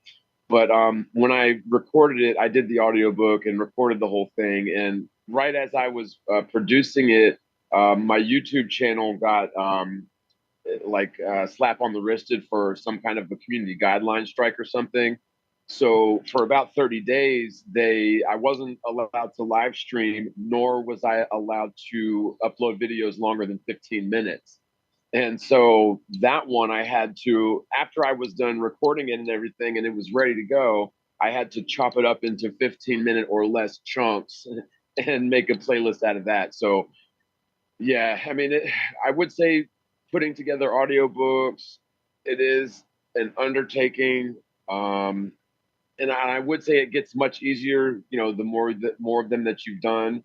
But that's not necessarily true either. It's a pain in the ass. It really is. Yeah, I don't think I've ever done anything longer than 25 minutes as far as putting a video together. And that took me like 40 hours. It's just, that's my scourge. Video editing. I know some people enjoy it. I hate it. If there's any, well, I don't like using that word, but I despise it. The editing part. That's why I like just doing live streams anymore. It's easier. Yeah, there's definitely a function for it. I enjoy it, but I'm a masochist, it can be frustrating and tedious. What I've found is I try to do it in one sitting, right? So like if you start editing a video and then put it down to like do something foolish like go to sleep and then try to get back up. I mean, you can get back into it, but I found me personally, and it's probably not the best advice, but to try to one and done it. And if it's a video that's 25 minutes or less than an hour, you can probably do it in just editing it less than 20 hours. So realistically, you probably will want to get some sleep in there somewhere, but I don't recommend it. But it would be nice to have people to work with on creating content, because it is daunting. I write all my videos. I mean, if I don't, like if it's an audiobook that I haven't written, I make sure and let that be known. But I write all my own content and do all my own editing and everything, and it's a lot of work. But some people have the luxury of just doing certain aspects of the process and having a team to work on things together. And I'm envious because I could see, well, not only the quality of the end product being much higher, but just also the ability to get more content out there and focus more on the one or two aspects that I enjoy the most, which is definitely writing and recording. Well, that's what Cammy and I were thinking about getting into. Starting some homeschooling videos, but only doing the video recording and then the writing out of the real technical stuff, and then handing it off to other people who can then do the video editing and the talking over, the voiceover and all that. And that way we can just focus on what we're good at and not have to really, try hard and end up getting a half-assed product when there's people out there that we know in the community that enjoy doing this stuff. And, we could all collaborate together and put out a really amazing product. So we've been actually talking about that just this last week. We'll definitely have to talk to you about that, John. Yeah, keep me in the loop. And I think that whatever the genre that channel would be, and I would reckon and imagine that it would probably have something to do with the truth movement. I think that we should also, as sort of a parallel side project, have something that is separate and strictly bubblegum, strictly video games and sports and or whatever, that has absolutely nothing to do with the truth movement. Maybe even something that's like pro-globe. No, not really. We couldn't do that. Because I'm certain that with the amount of talent that we have with the Flat Earth crew, we could put together some excellent content that would just be phenomenally well received in internet land. But nothing that's going to catch the attention of the algorithm, and nothing that's going to rock the boat too much, because again, they're just going to blackball you and demonetize you and all that. So I don't know, just a thought, because at least that way we could subsidize. Oh yeah, we were going to start a totally new channel and not mention flat Earth on it at all. It's just going to be strictly physics, how the world works, just all the real gravy. We'll go into how your eyes work and how optics work, but we're not going to mention that we see too far and things like that. We'll just explain why boats appear to go over a curve, but we won't say, there is no curve. This is going to be homeschooling for truthers pretty much, but it's also for normal people as well. Like you said, we want to reach a larger audience. So it's going to be a different channel that we're going to start. It won't be one of our flat Earth channel. Yeah. I've been kicking around the idea of setting up a separate channel as well, just to see, and just have something that's completely bubblegum and not controversial at all, just to see how it goes, because they're definitely against us, man. Yeah. Oh yeah, 100%.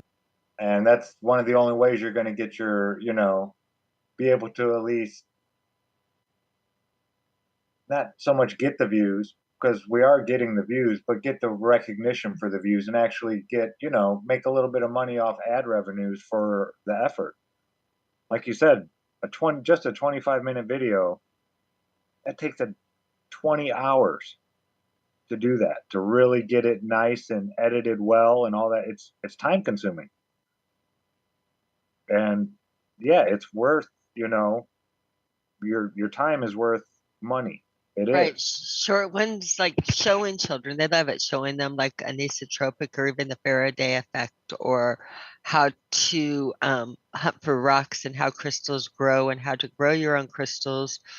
We just need to push reality. If people open their eyes and go outside, if the children actually see how things grow and see how it works, how it really works, they can apply it themselves, but they're not being taught. I mean, now if you go to National Geographic and you buy a crystal growing kit, they give you molds to pour silicon stuff in, and I mean, it's not growing crystals, it's molding, fancy glasses. It's not right in baking them and that. It's not how crystals grow. It's not how reality works. It's not natural, and we just need to reconnect children and adults with outside. And then flat earthers can connect it, because everything in reality works on a flat earth.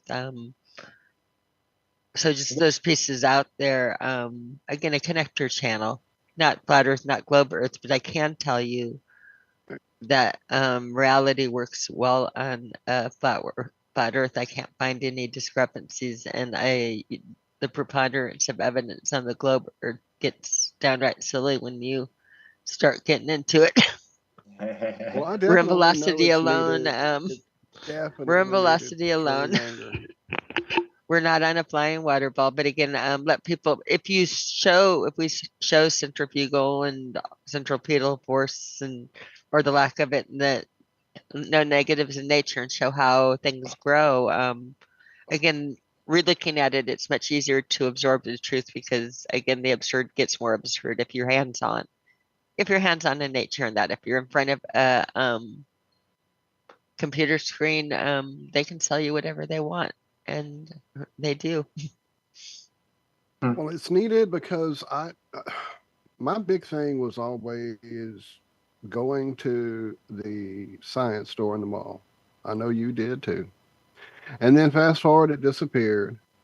And then it came down to like basically nothing except this one aisle at Hobby Lobby, or the other whatever store for hobbies. I can't remember the name of it. Exactly, the craft aisles, yeah. Uh-huh.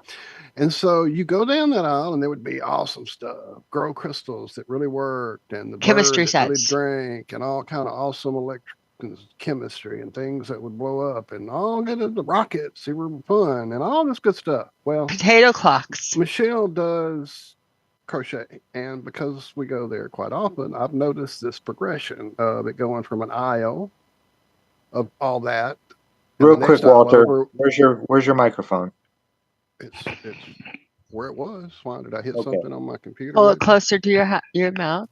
I did mine. You were just a little bit Okay. quieter than normal. Okay. I was just. But I don't you're know. spot on it. The cat did come through, but yeah, I Uh-huh. watched it go from a full aisle, and the next aisle over would be like the coin collecting crap and all that, and the whatever. To then it was half the aisle. One side was the cool science, and the other It's side was the nothing now. coin collecting. Now it's like half of that side is puzzles. Mm-hmm. It's Go nothing. science. The It's other a half little is slap. science, quote unquote, and half of that other half is devoted to globes and the star crap you hang on your wall. And so yeah, it's disappeared. And so It's now you equivalent to an buy the end cap kit. now. Yeah, it's Oh equivalent to an yeah, end cap for everything. you buy Everything is the kit for your granddaughter to grow the crystal. You go and you get her all excited about it, and you open it up and you get it set up and you pour the goo, and there's the thing, and you wait and you wait and you call her in a week, and you go back over there and you check and you wait and you call her next day and you call, and it never grows, and she gets disappointed, and now she's not as excited about science and growing crystals as she was, because the first time she was exposed to it was a huge disappointment. And I think that's right. part of it too. I really do Yeah, think they that's do part of that. what They they're do doing. that. Yeah, and the instant gratification and the fast like taught to have no attention span on it. But you can make it. I mean, if you've everybody that's been to Oh yeah, any if you know the conference stuff, or you do it that, yourself. if Right. you're hands-on, you show kids an isotropic and you show them, you turn your head and things turn different colors naturally, or with, a little filter or a Polaroid filter. I'm sorry, they want to know how it works. They want to do hands-on. They want to touch. They want to feel. They like it. They just don't get it. They're not encouraged to. They're told to repeat back what they're told. And again, your smartest of your smartest are smart enough to try to work out very, very, very. They tie up the smartest of the smart by having them write complex mathematical formulas to try to get around reality. And if they can lose you along the process, like again, Einstein developing relativity, that you don't feel movement. And if you fall down like that rock that jumped down and hit my foot, Zach, not last night, but the night before, it is just as likely that the ground rose with my foot and came up and smacked the rock. That's what relativity is. Just as You likely. don't age going further away from each other, but your dichotomy is you start two people on two little planets next to each other, and they equally go away from each other at like different distances. Well, according to one, the other one hasn't aged, and according to the other one, they haven't aged, but in reality, their time happened to both of them. It's absurd. As soon as you, and women, this is why women, they can't get them in STEM, is women's intuitive common sense. We don't feel smart by getting the math to go around it. We feel stupid because we can figure out the math and it's stupid, but it doesn't make any sense in our mind. By the way,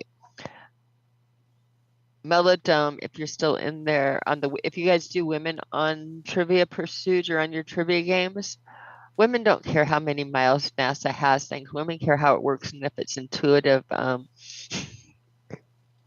So other than Ashley in the chat that gets every question right, if the questions were like Jaren's and Troubling Tribune for mine and Karen's trivia game, we're gonna laugh at them and neither one of us will have a clue.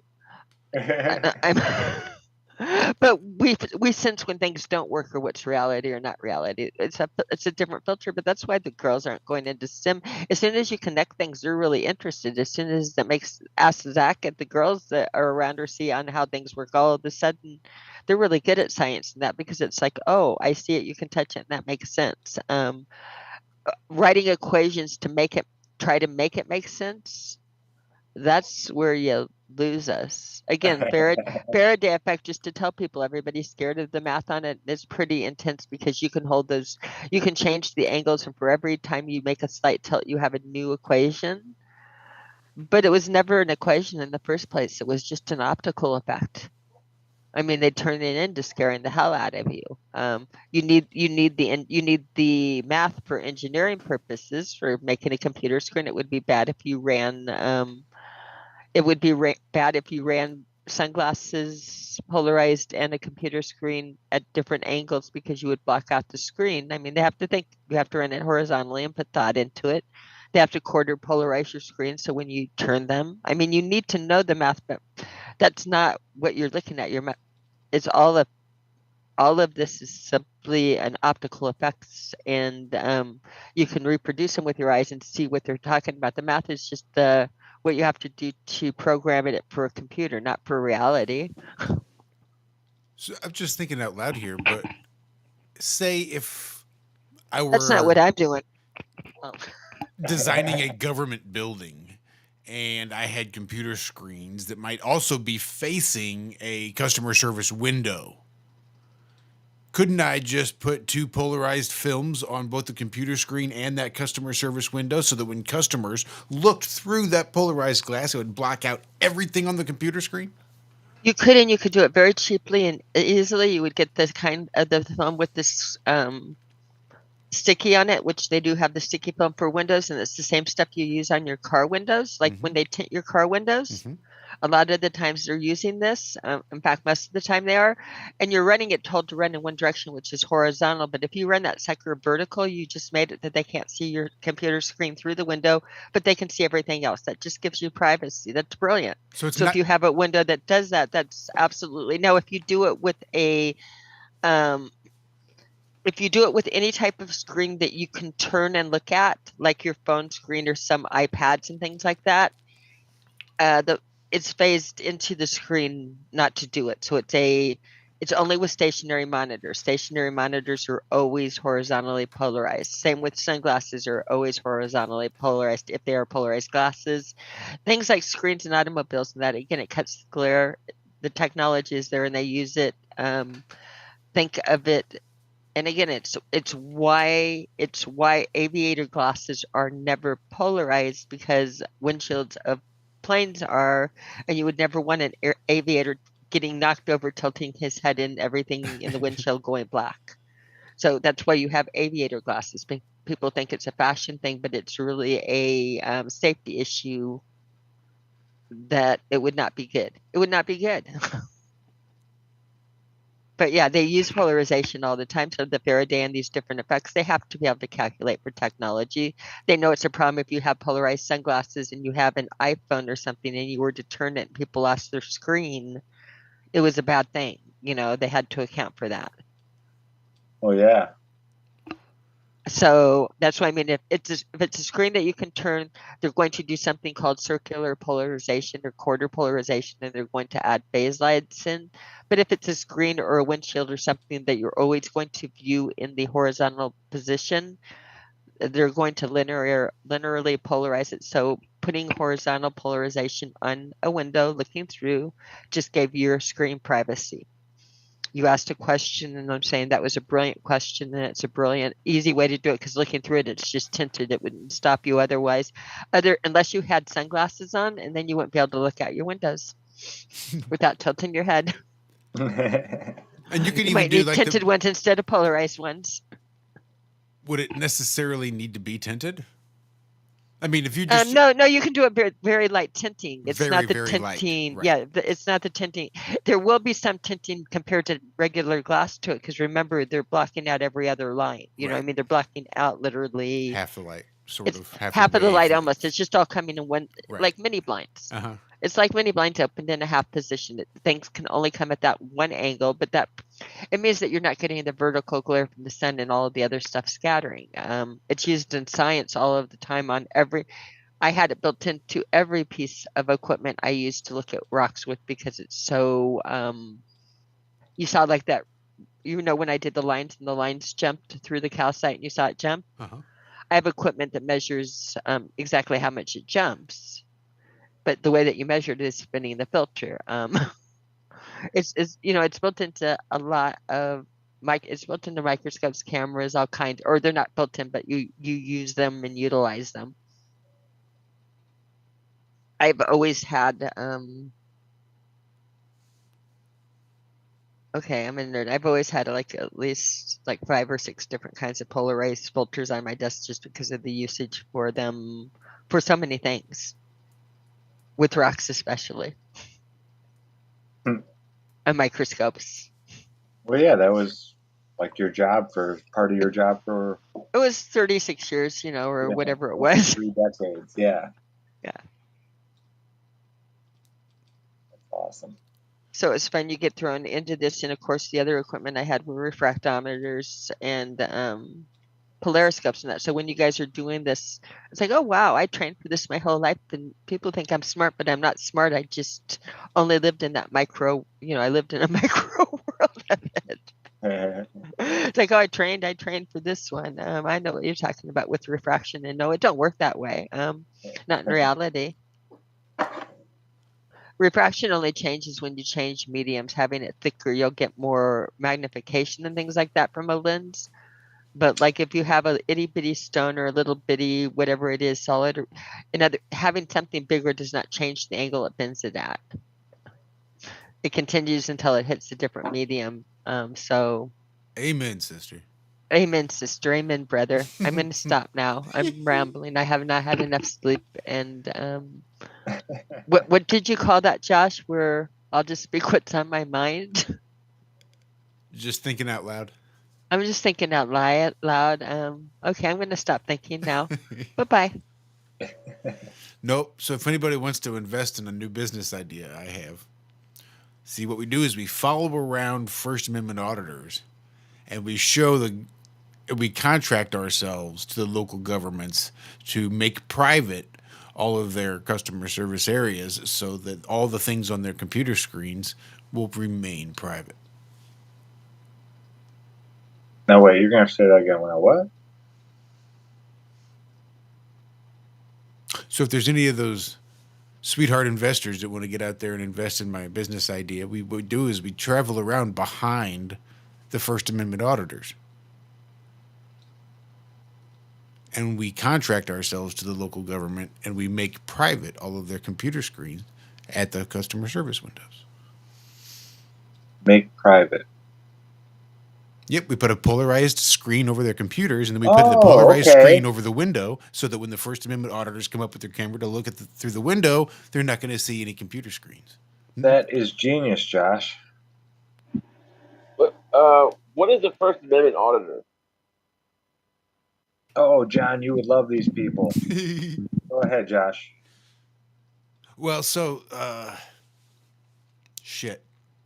The First Amendment to the U.S. Constitution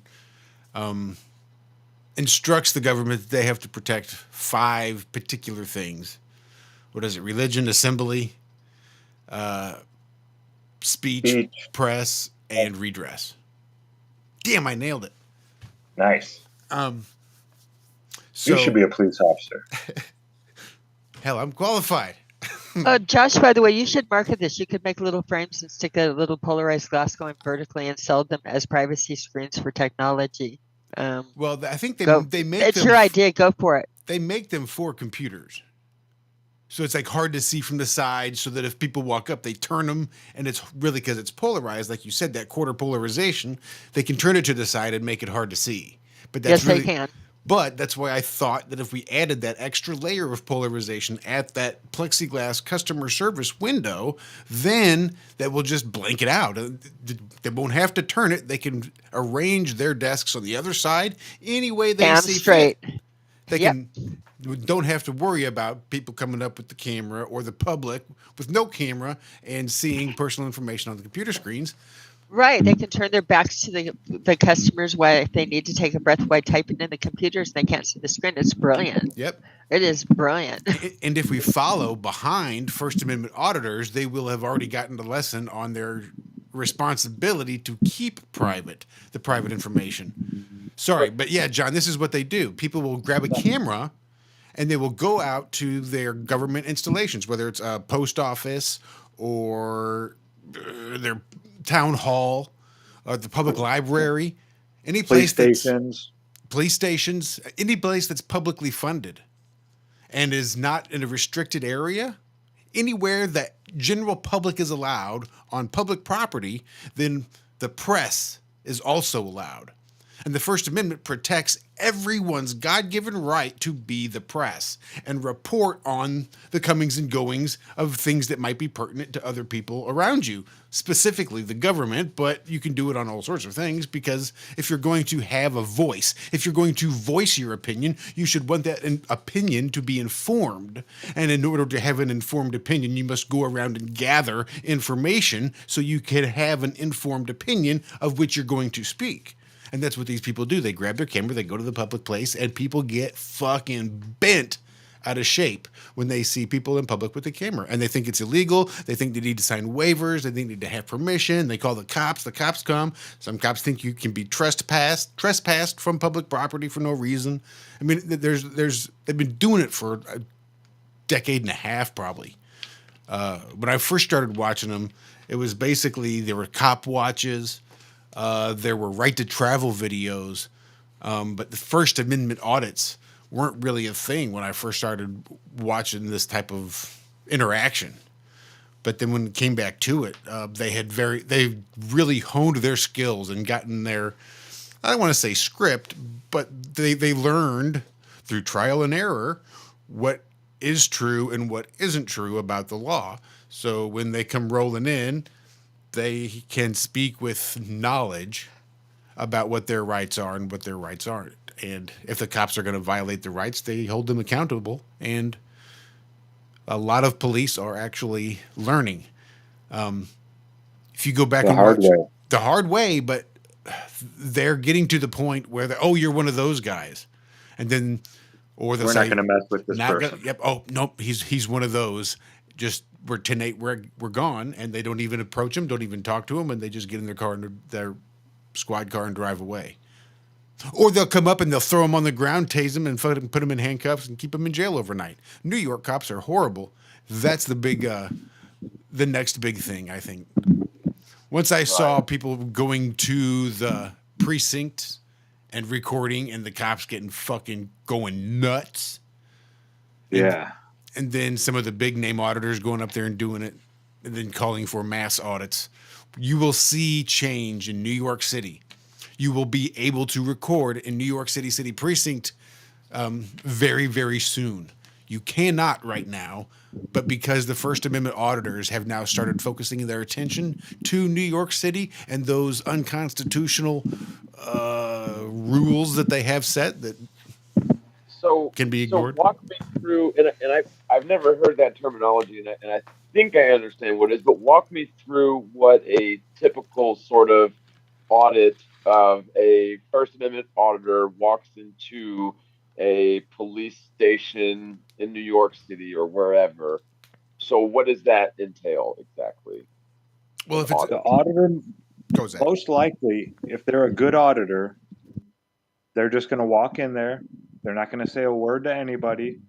They're going to start recording either the police in their daily function, or they'll start gathering information like the brochures on the walls or the little, all that kind of stuff. And they'll sit there very quietly, out of the way, not in anybody's way, not causing a scene, and they'll just wait. And when the police come up to them and say, "Can I help you?" They'll say, "No, I'm all right," this or that. And then however the police react, then determines how they react after that point. But a good auditor just goes in and gathers information. That's what they're doing. They're acting as press. Now you will get auditors that are really assholes, like anything else. Yeah. Confrontational. Yeah. So very Josh, the way that you help your auditors simply is if they're recording from a camera that's got any type of normal camera aperture, you tell them to order, and it's not an expensive filter. It's typically under, like, even an expensive camera, like $18. A better filter will not get you better. Just a linear polarized filter, and they can set it so it picked up and blacked out the horizontal. Or if they're recording on their phone, because you're recording, they can buy a piece of linear again, not circular but linear polarized film, and you could even tape it over your camera thing. I think it would work, and do it so play with a horizontal surface like a computer on your screen, and see if you're holding your camera always in that one orientation. See if you can get the screen to black out, because cameras and the little things have got some circular built into it. It might be, but you could literally tape a 50-cent piece of polarized film that you get from Amazon. You can get sheets of it, cut up a little bitty piece, off of it, tape it over around the camera thingy, and it would automatically take out your screens on all of your recordings and make it so they're not recording the sensitive information, which is, again, would go over big for them. It would be very helpful. Just as a camera operator, not having to go back and remove anything or being able to point their cameras places. Right. I'm more interested in milking the local governments. They have the right to record all of it. Right. There It's up is nothing- as to long the as you're other in people public, to yes, block it. exactly. I know, They'll but they go like to into be the sensitive. VA Yeah. clinic and say, "Oh, HIPAA means that you can't come in here and record." And they're like, "No. HIPAA means you are violating the law if I can record private information. That is your job to keep that confidential and away from my eyes. Spot if my on. eyes can see it, that means my camera can see it and record it. Period. That's just how the law is written. It's called the plain view doctrine. Police use it all the time. They walk up to your vehicle, they shine the light in the back seat, and if they see something, hey, then, they can act upon that. Well, that's the same for us. We go into something and see that somebody is, stealing money out of the drawer and putting it into their purse or something at the, stealing from the government. It's not only our right, but it's our duty to report that to somebody, as citizens. We're supposed to be watching our government officials at all times, making sure they're doing their job. But they've kind of turned that around on us, where you go into these buildings and they treat you like you're some kind of prisoner. And you're going to pay taxes or this or that, and they treat you like you're beneath them, when really they're your servants. That's what these audits are all about. How not only are they letting us do what we're, our rights, but how are they treating us as far as how are they letting us down? Yeah, the interactions with the public. Are they being polite and courteous and nice? And if not, the First Amendment audit community lets these places know about it. It's not just the auditors that are so amazing in the First Amendment community. It's huge. Yeah, Yeah, the it's the community's people huge. here on YouTube and all the places that they share their videos. They actually call into these places and go to the Google reviews and things like that, and they will put in bad reviews. You go watch some of the big First Amendment auditors, like 6 hours after one of their videos comes out. If it's a bad audit, you go into the Google Maps and type that place in. A lot of the times the reviews will be turned off already, but there will be 50 bad reviews within the last couple hours. And yeah, it's making a difference. It really is. And anymore, they've even gone after local governments for deleting comments or turning off comments. You're limiting free speech. You can take away your Facebook account, or maybe you can turn off all comments, but you can't delete comments you don't like. So a lot of them will keep comments turned off just for that reason. But I could even see a better auditor. I'm sorry, I can't let the Polaroid thing go. I could see a better auditor, like auditing and seeing that this public information is available, or this private information is available and should be. I could see them like taking a filter, running it in front of their phone and putting that on there, makes their screens kind of pop as black. Like, this is shit you shouldn't be seeing. I'm not going to share it because it should be, but look what they're sharing. Yeah, I mean, I see how you. I'm telling you, Josh, it was a great idea. You should just market it. It's really smart. Smart stuff. Cheap as fuck. By saying that, it's like, that's really smart. Yeah, you could do Is that. it? You could make it disappear. Polarized card. Copyright. Uranium. Okay, now it's Plutonium. copyright. Flat Earth. Earth is flat. This way, nobody will ever watch this stream. How do you lose it in the algorithms? Just tell the world the Earth is flat. Nobody will ever hear your brilliant business ideas.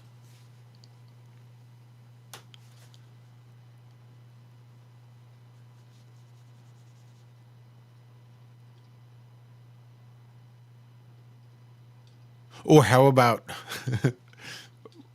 one that you could rotate for cars, right? You could completely black out a window unless the cops pull you over.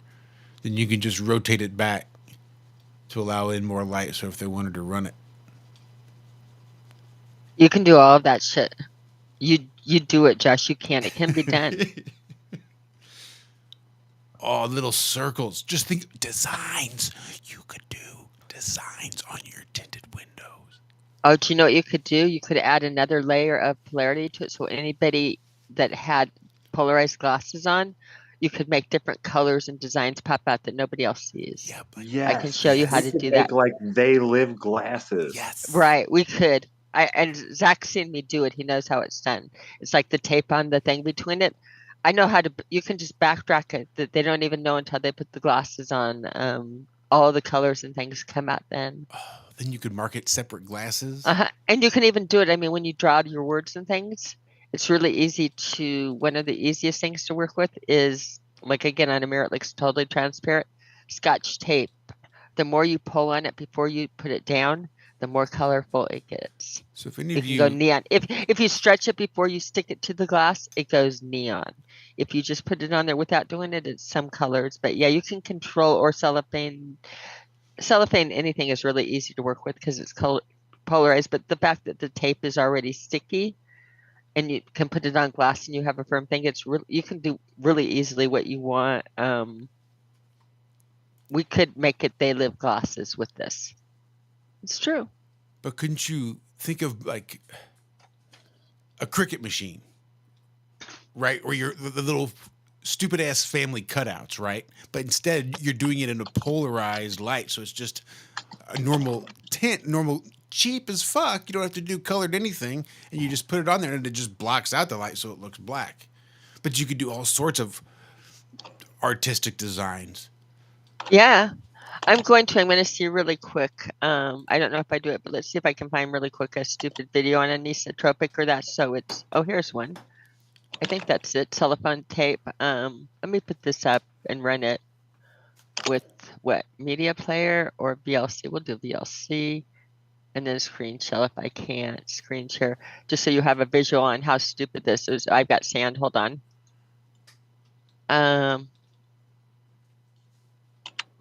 Hold on. I don't know how to control my volume. This is really bad. Sorry. Hold on. I'm sorry if y'all were hearing that typing. My bad. Jeez. That's okay. I've got a video running that I haven't shared a screen, but I'm going to do that right now. Do I have the power, Josh? You're damn Do right you do. Damn straight. Okay. Yes. What camera, Joe? Before you start, Uh-huh. Jaren's map is back on the Discover page on the Fortnite Nice. game. Yeah. For anybody playing Fortnite, Demolition Derby. Yeah, Battle Bus Derby. Battle Bus Derby. God, I said Demolition Derby. I'm sending people to the wrong thing. You're going to have to write this down to me. And I asked Jaren if I could get into it in my computer, and he said I did not have enough power. So, I know. I only gave you so much. My Cameron. graphics card is not there. I heard the kids giggling, though, and I couldn't stay away. I'm just going to do on your phone. Okay, well, we'll have to teach Cammy. I'm going to just make this big. I could have shared the device. It's not as graphically fun, but it's playable. I did it to get a free gun wrap or something. Okay, so are we ready? I think we'll do it with Yeah. sound. Let's see if I do this. Hold on. I don't know because I shared the screen. I don't know if I'm doing this right, but you can still see it even if. Yeah, this is the one I love. This stuff here. It's pretty. Because I'm using the back spot of the computer as one of the polarized screens. By doing that, we'll do that again, but I'm using just a white, I typed in white screen on the computer, and now I have one Polaroid filter. I have another filter, and now I have a piece of glass with cellophane tape on it that is just silly.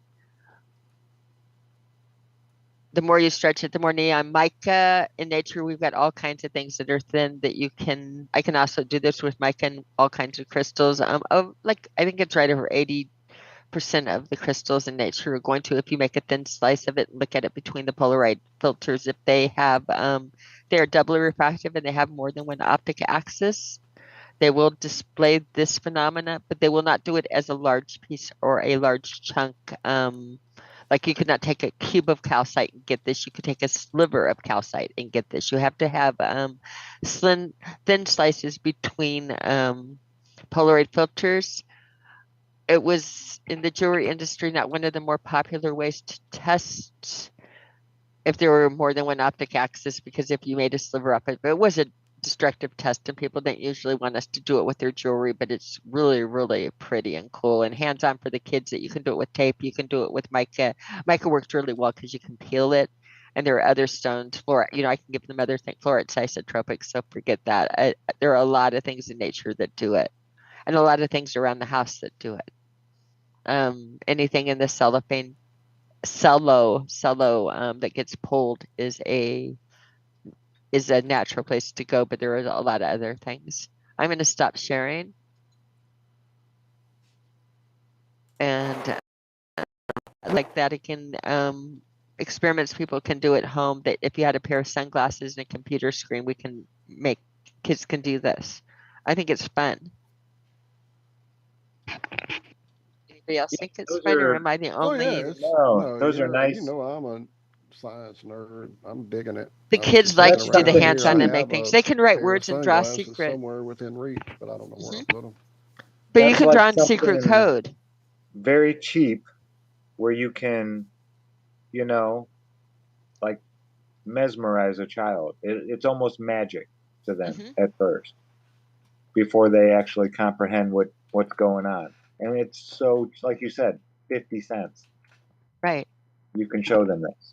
You can go out and show this. Again, it's just that's what we want to do, is put together kits. And if they wanted filters to go out and play, or things they would have around the house, like a computer screen or polarized sunglasses. And you can always check if your glasses are polarized by going to one of your computer screens. Turn your head sideways. Does the screen go away? They're polarized. If you turn them sideways and the screen goes away, it's polarized. If you turn it and nothing happens to the screen and you're looking at a sideways screen, they're not polarized, they're tinted. Is the color induced? Is it just by a tint on it, or are they drawing lines? That's the difference between polarized and non-polarized sunglasses. Hey John, did you happen to see that second sun video that we did? Well, the one that I saw, I think, was years ago. So unless it was one that was years ago, then I have not seen it. Yeah, it was a couple years ago. I think 2020, maybe we did it with Chris Van Matre here at the house. Solar return. It was at a solar return. 2021, maybe. I was in Oregon with Mom during 2020. Okay, then 2021, yeah. Because we were here at this house, yeah, and it was solar return. It would have been the spring solstice or equinox, or But it's been a minute. Yeah, it was Chris Van Matre, and then we had solar return, and he came on and talked about it. Yeah. It was really interesting. Chris and Crow picked up this second sun, where you don't see it unless you have a hydrogen alpha double stack filter, one of those real expensive filters. And Chris has caught him multiple times, but the most interesting part was when he had it over at the house, we took a Polaroid lens and put it up there, and the regular sun wouldn't, it wouldn't dim out from a Polaroid filter being rotated in front of it, but the second sun would.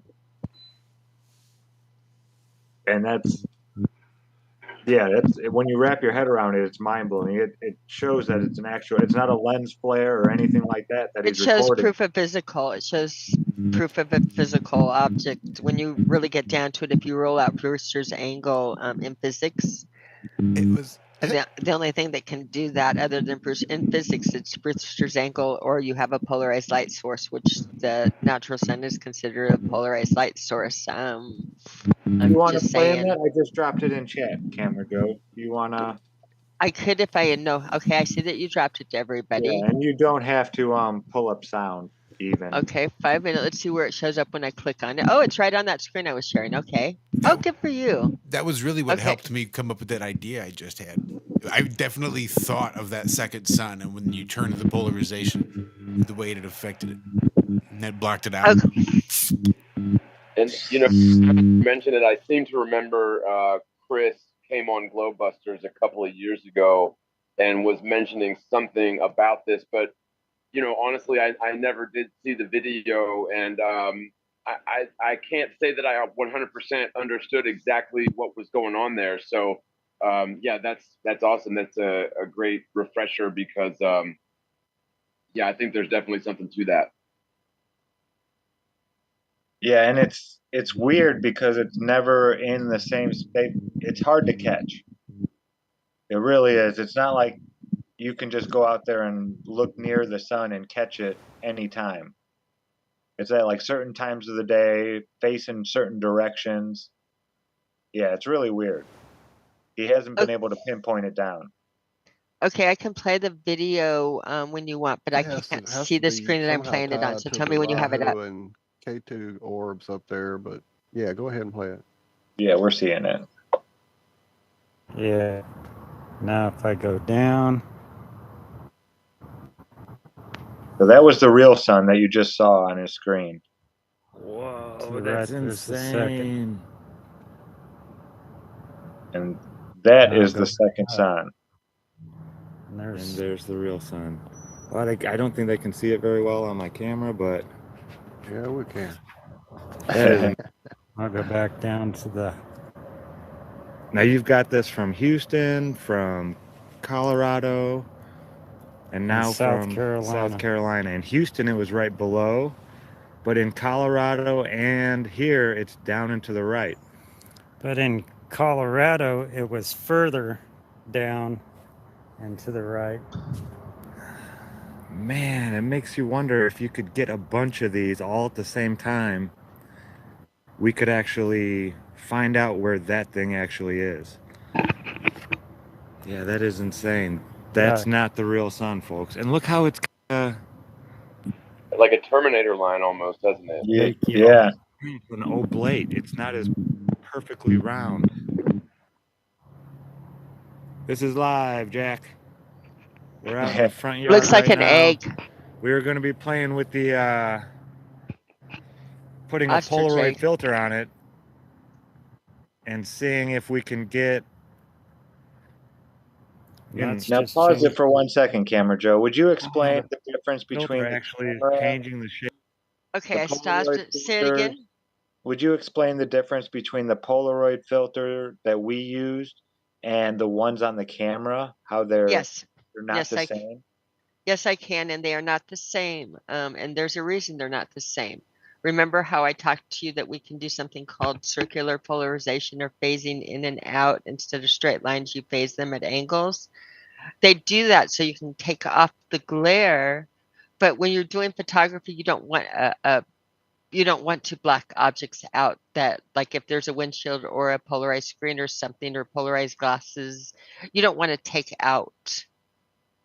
You don't want to black that out. You're going for the best shot. And so on camera lenses, your default polarized lens is going to be circularly polarized, not linearly polarized. It's going to be engineered in a way that you'll never, like, again, if you think of mini blinds and that you cross them over and it eclipses it, that's the Faraday effect. Because if you think of what electricity does, it follows the right-hand rule. And so it lineates light at the right-hand rule, which is 90 degrees perpendicular to the plane on it. Think any electrical field, John the Morgile.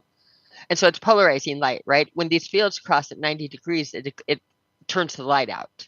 Much like if you took mini blinds and you crossed them at 90 degrees, if you took a set of mini blinds, half open, exactly half open, and you took another set of mini blinds, half open, and now you flap them over each other and it now blocked out 100% of your light, that's how it does it. It lineates the light, it columnates the light, lineates it, or polarizes it.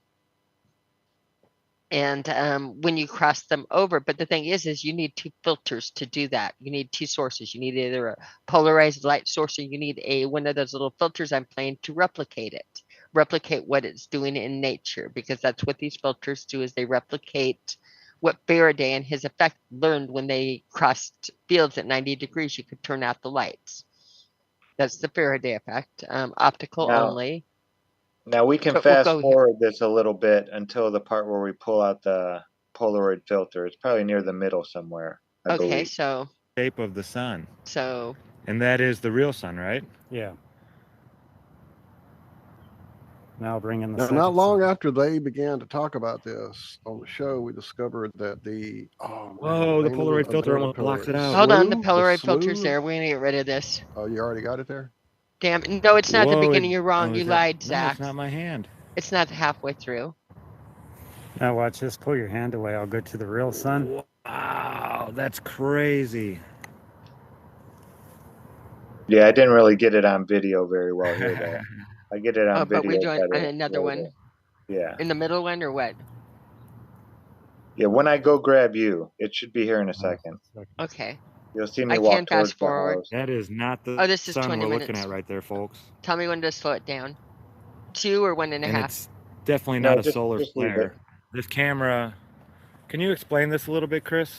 Okay, How you here, can't yeah, zoom just in with this click on camera the at middle. all? You don't have to fast forward it like speed of 2. Just click on the middle of the red line somewhere. It's down here where this is just focused. Wow, what is the sun? I don't know. Now I'll stick the filter up there again for. And then the second sun. Now watch when we put this. the filter on it, Watch this. Not the background or anything. Watch it. What it does to the object. it like really. Look at that. It's gone. When the Polaroid filter is lined up a certain way, that second sun is gone. And it eclipses and then just as I like rotate it, it appears again. It eclipses like a. I gotta grab Cammy. Like a solar eclipse almost. This is what she wanted to see. It starts at one corner and just sweeps all the way across it. She's right. That's what she wanted to see. Yeah, That's we why weren't she set really the filters. sure what was going to happen, but this is definitely what Cammy was hoping to happen.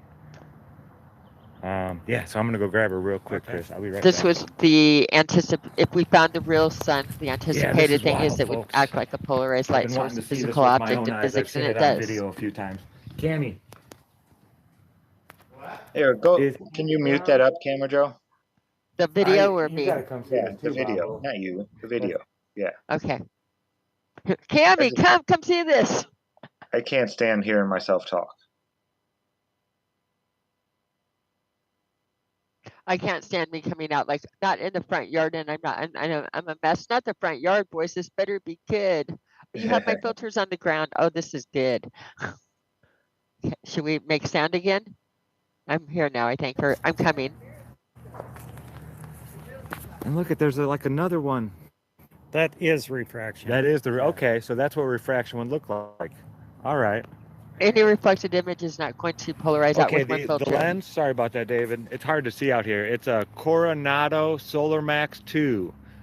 D equals 60 It's right back here. millimeters. Oh, okay, sorry about that, folks. Here, this one will be easier to see. Maybe.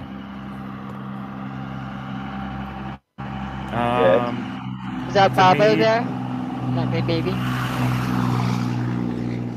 Just letting that go by. Solar Max 2 60 telescope, serial number 603449. I want one of those. Yeah. Hi, Soul honey. Ranger.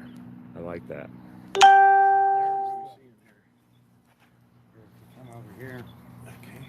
That's the second sun.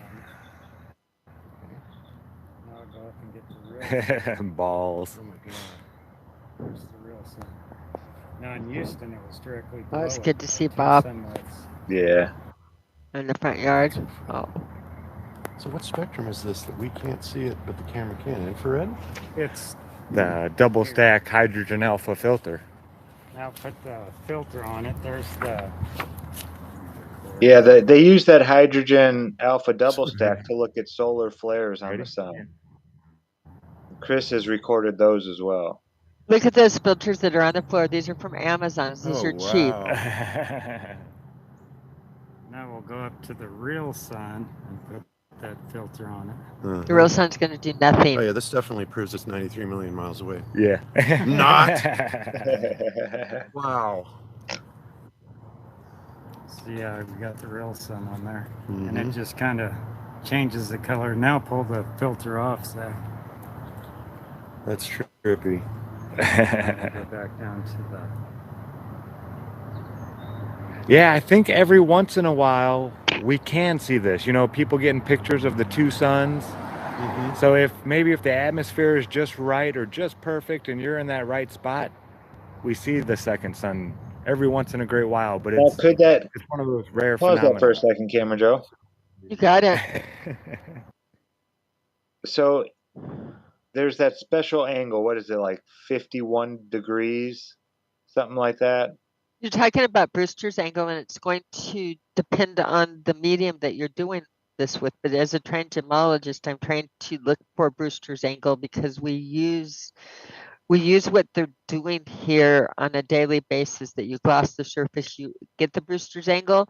So there is an angle that would cause it, that if there were a mirror and something in the microscope, that if we hit that other one just at a very certain angle, it would black it out and cause that effect, and it's called Brewster's angle. But the thing about it is I rolled out Brewster's angle because we picked up the telescope. We picked up the No. telescope. Okay, hold on. Could Okay. people seeing the second sun without this filter and everything, could that happen because of Brewster's angle? No, Like it wouldn't getting a happen because picture of two suns. no, it would not happen because of Brewster's angle. What it would happen Okay. for, it would not happen because of Brewster's angle at all. But what it would happen for is the alignment is it's certain alignments on the optic. Again, if you're looking at the sun, especially if it's projecting down via like parabolic mirroring, from the physical, like we've done Did you move your layouts on. microphone, Camera I Joe? did. Okay. Is it better now? Yeah. Let's say Yeah. that if the sun is a projection of a physical object, like I don't know if you know this, Morgile, but we've created using mirrors, parabolic dishes. You can do it with a child's hologram emitter, those things that you put the frog in it and it comes on top.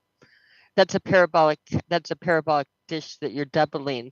You're creating a natural 3D hologram that is inverse. It will go across from it, but it not only carries the optical properties, it parabolically, if you put a piece of ice cube in it, it parabolically will make the hologram cold. It will make it hot if you put something hot in it. If you put a piece of foil in it, you can blind yourself. If you play with the hologram with a UV light and it's fluorescent at night, the hologram will light up without touching the original object. In other words, it's a parabolic function. So if the skies really were designed as they are in the Bible, that you're talking about a vault of looking glass. A vault of looking glass would have parabolic functions built into it. Parabolic functions create naturally emitted holograms, among other things. With other things not being in the sky. If you're working with magnetic fields, which cause optical effects, if you're working with magnetics and electrical fields which cause optical effects, and if you're working with a sky full of mirrors which cause optical effects, I can tell you that even the what we're seeing is repeatable because it follows a pattern and it's doing that. I can guarantee you that things are not where we think they are. But like, for instance, a polarized sun is, as a physical object, is going to react with a polarized filter. It has no choice but to do it in physics. So if you find something that reacts, you're dealing with something. I've given this long thought and have pulled it out. And again, Brewster's angle was ruled out. I can do mathematically how you can't pick a solar telescope up, have different positionings, put it at different, like I did it over at Karen's house. We did it at different times of day. We had too many variables that I 100% rolled out Brewster's angle. It could not physically exist. Like you said, where could we see the second sun? It has to be at certain angles in the sky and reflect. It's just like if you play a mirrored thing and that getting it to just that the projection we're seeing, that you can see the it's the angle. It's where the physical item is, because we picked this up especially around. I noticed we picked it up around solar return. That might be a special time, and because we're right at the tropics, we're right around the 33. It could change depending on where you are and what angle you're at. So it's going to be very, not one day of year we can do it, but probably we picked up close to we picked it up close to the equinox because of the fact that we're so close to the tropic line. Like I don't think somebody in Denver would have picked it up on the same day, if that makes sense as far as it and how far away it gets away. As far as you seeing it, that's going to be a visual angle that you're going to pick up at the way that your eye works. It's a function of your eye and the fact that the projection that we're seeing is going to block it out too of the real sun that's igniting in our atmosphere that's going to dominate it. It's never going to be as exciting. It's going to be what you see on the horizon. Is the second one is that it's not going to be it's again, if you do parabolic dishes like John, you know how parabolic dishes work. If you focus the energy, it's going to be stronger than the original. It augments. Parabolic functions augment.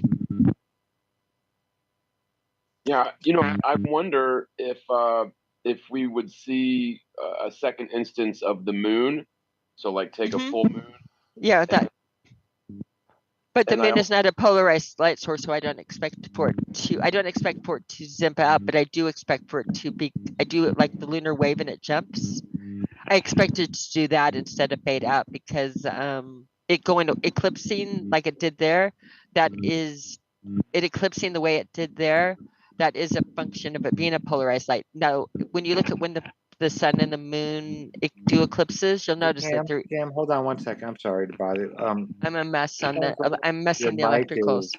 Yeah, it's like bouncing all over. Is it touching something on your face or your hair or something maybe? No, I'm an electrical mess. Okay. I might have to pull the headphones on, but John, we can Well, get now it sounds better. Now it sounds like it stopped. Do you know what it is? I think I was stepping on the metal base of my chair in my room. Because I'm standing up. I think I was using the chair as an antenna or some kind of interference. Around the same time, all this was going on with Chris and Crow and stuff. There was a channel. Chris and Crow and Pontius, and there was a channel out there. Donnie from Daytona. He was putting up footage. He was out walking his dog, and just videoing the world, the sky, talking to the camera, etc., and caught a series of about at least 3 suns, kind of like as the cloud cover went by, the gray sky, etc. And I reached out to him a few times trying to get in touch with him and get him on here too during that time, and it just never did work out. And then not long after that, his channel disappeared. I was actually looking back now. It seems like he's got a new channel, but looking through all of his stuff, I don't see that footage. I was going to try to show it as well. Also during that same time, the SLU Observatory, it became known, had a presentation during an eclipse where they were doing a really big close-up of the sun. And there was this have that video too. Object. Yeah, I've got it pulled up now. A huge object next to it that was equally as bright and big as the sun, or very close to it. And they were like, yeah, the other thing you see in there is the second sun. NASA doesn't tell you about it, but that's what that is. And goes on with the conversation. I'm not going to show that. Every time we do, we get strikes, but I'll show it. I'll give it to you, John, there in this chat we're in. I'll drop it. Yeah. This is from Morgile only because his brain usually jumps ahead when you're talking about the lunar eclipses. Remember that I can show you. Your mic has gone bad again, Cammy. In my office here, I have they're scratched up. Are your feet on your chair? They're children's toys that are $8 a piece. I have like 8 or 10 of them in my office. Cammy, are your feet on your chair? When it crosses over, think it with the North Pole is going to be an electromagnetic line up there, right? So when your images cross over, you have a polarized spot there. I think that the spot of Cammy, are your feet on your chair again? Oh, I'm talking this and they don't want this up. John will talk privately, but I can show you how it works on the lunar eclipses and crosses over. It's just not a directed you have to introduce, which they always do. They cross over, at 180 degrees over the North Pole is where we see our eclipses when they're in alignment. So it works out mathematically. It works out in physics, but I can demo. We'll quit talking because I'm going to take my headphones off and enjoy the rest of the show because I'm obviously an electrical mess. So Good night, everybody. I love you all. It was really good to see my husband on the thing. Do you want me to play the rest of this while I take my headphones off? I'll mute me. Absolutely. I'll mute and follow directions. I can't bring my mute button up now, Zach. Or yeah, I've wigged my computer.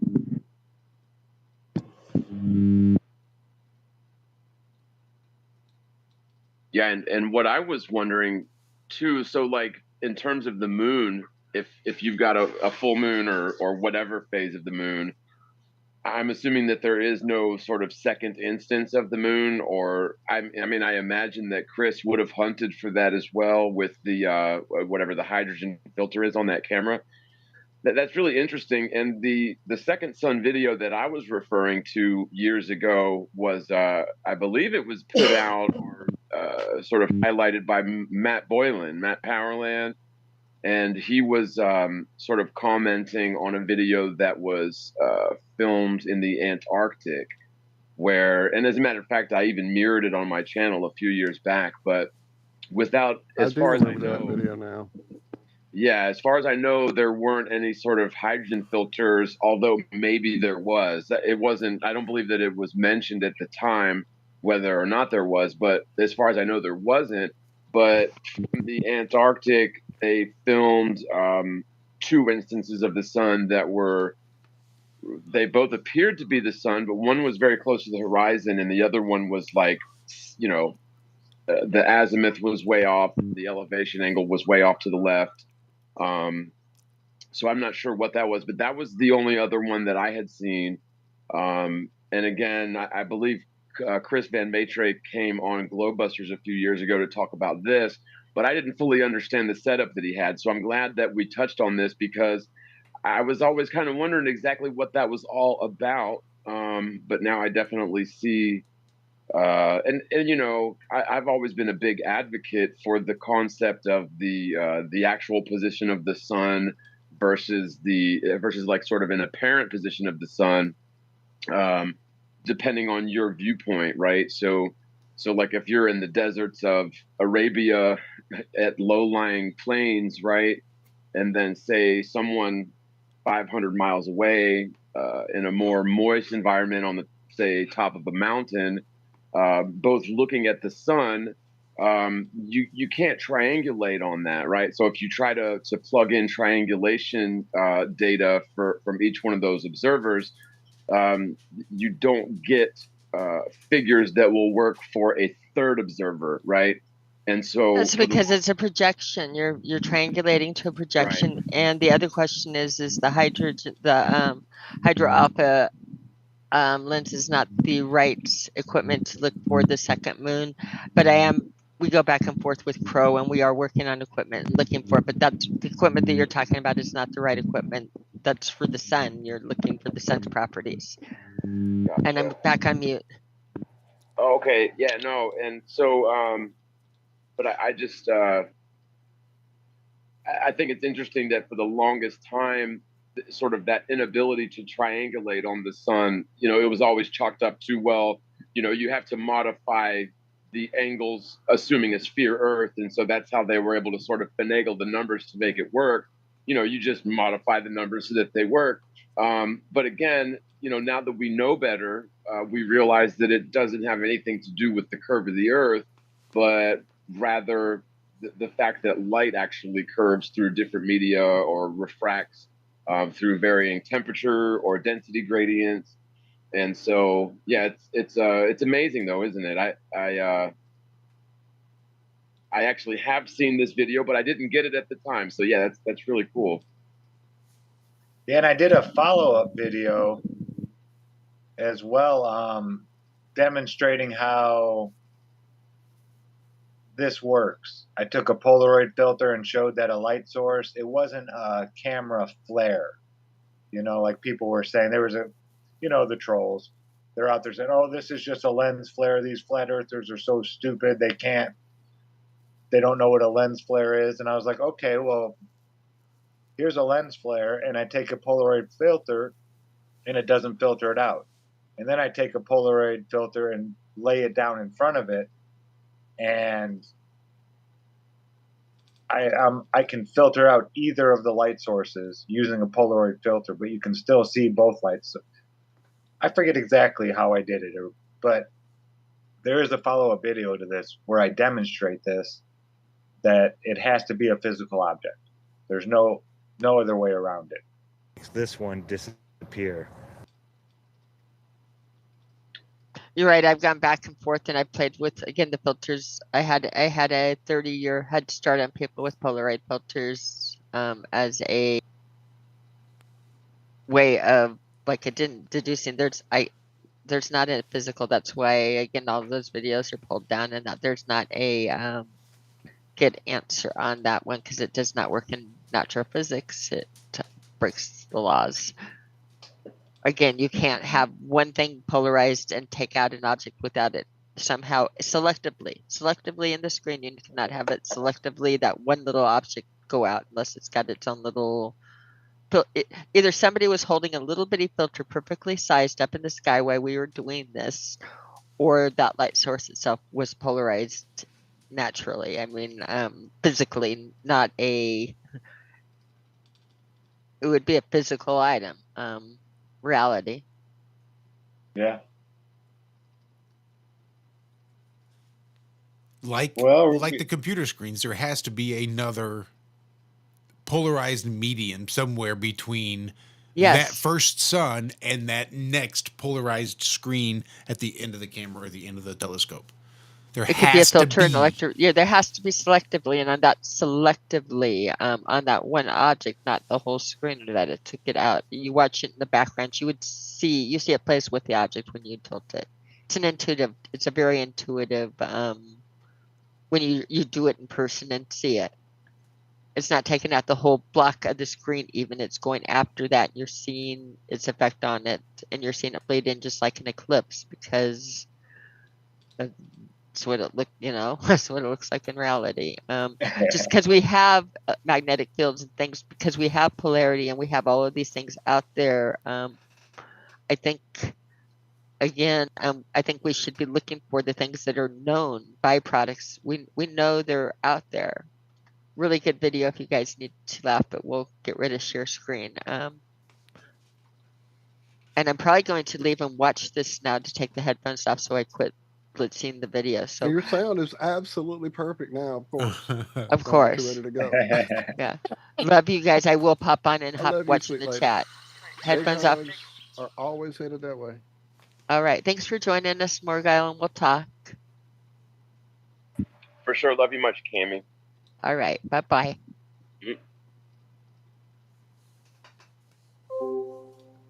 I was going to ask a little earlier if you'd been hanging out too much with Cammie and rubbed off on her, Zach, because her headphones were sounding like yours. I know it. Yeah, she was out there in the sun. Then I thought about the whole idea of what she's been doing and going through, and all the energy being sent her way. And yeah, I just figured it had to do with all that.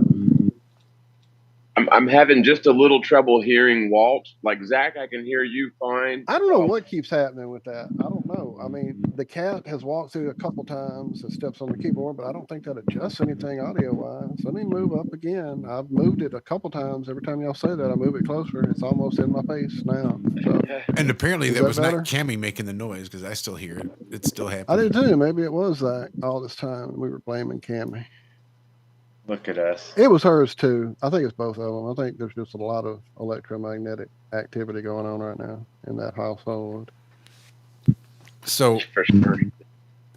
Usually 1 or 2 days before a storm comes in, it's usually one or the other. Very rarely is it both. But just that first joint where my big toe meets my rest of my foot, I'll know when it's about to rain by a day or two, because that just gets so sore, makes it almost hard to walk, just painful.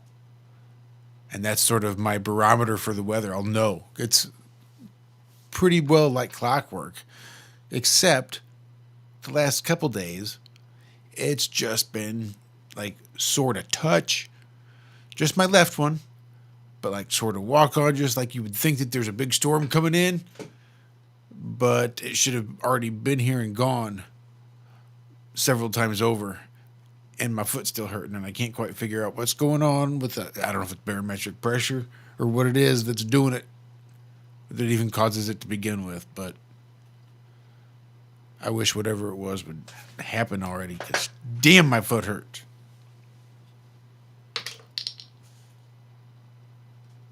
Take that for what it's worth. Yeah, the barometric pressure definitely, like, not so much anymore, because like my rearmost wisdom teeth or whatever have since eroded and come out, one or the other, with actually replacement wisdom teeth now coming in behind where they once were. But there was a period of a couple of years where I had like never-ending, nonstop, severe toothaches, because I had like impacted wisdom teeth, which basically means instead of coming in straight up and down, they were coming in like towards the front at an angle, and thus pushing all the other teeth towards the front. And it was just a lot of pressure, a lot of pain. But whenever like an electrical storm or a high barometric pressure storm system would roll in, I could always tell you a few hours ahead of time if it was going to rain that day, because my teeth pain would just flare up like a madman. So yeah, there's definitely something to that. That's probably what it is.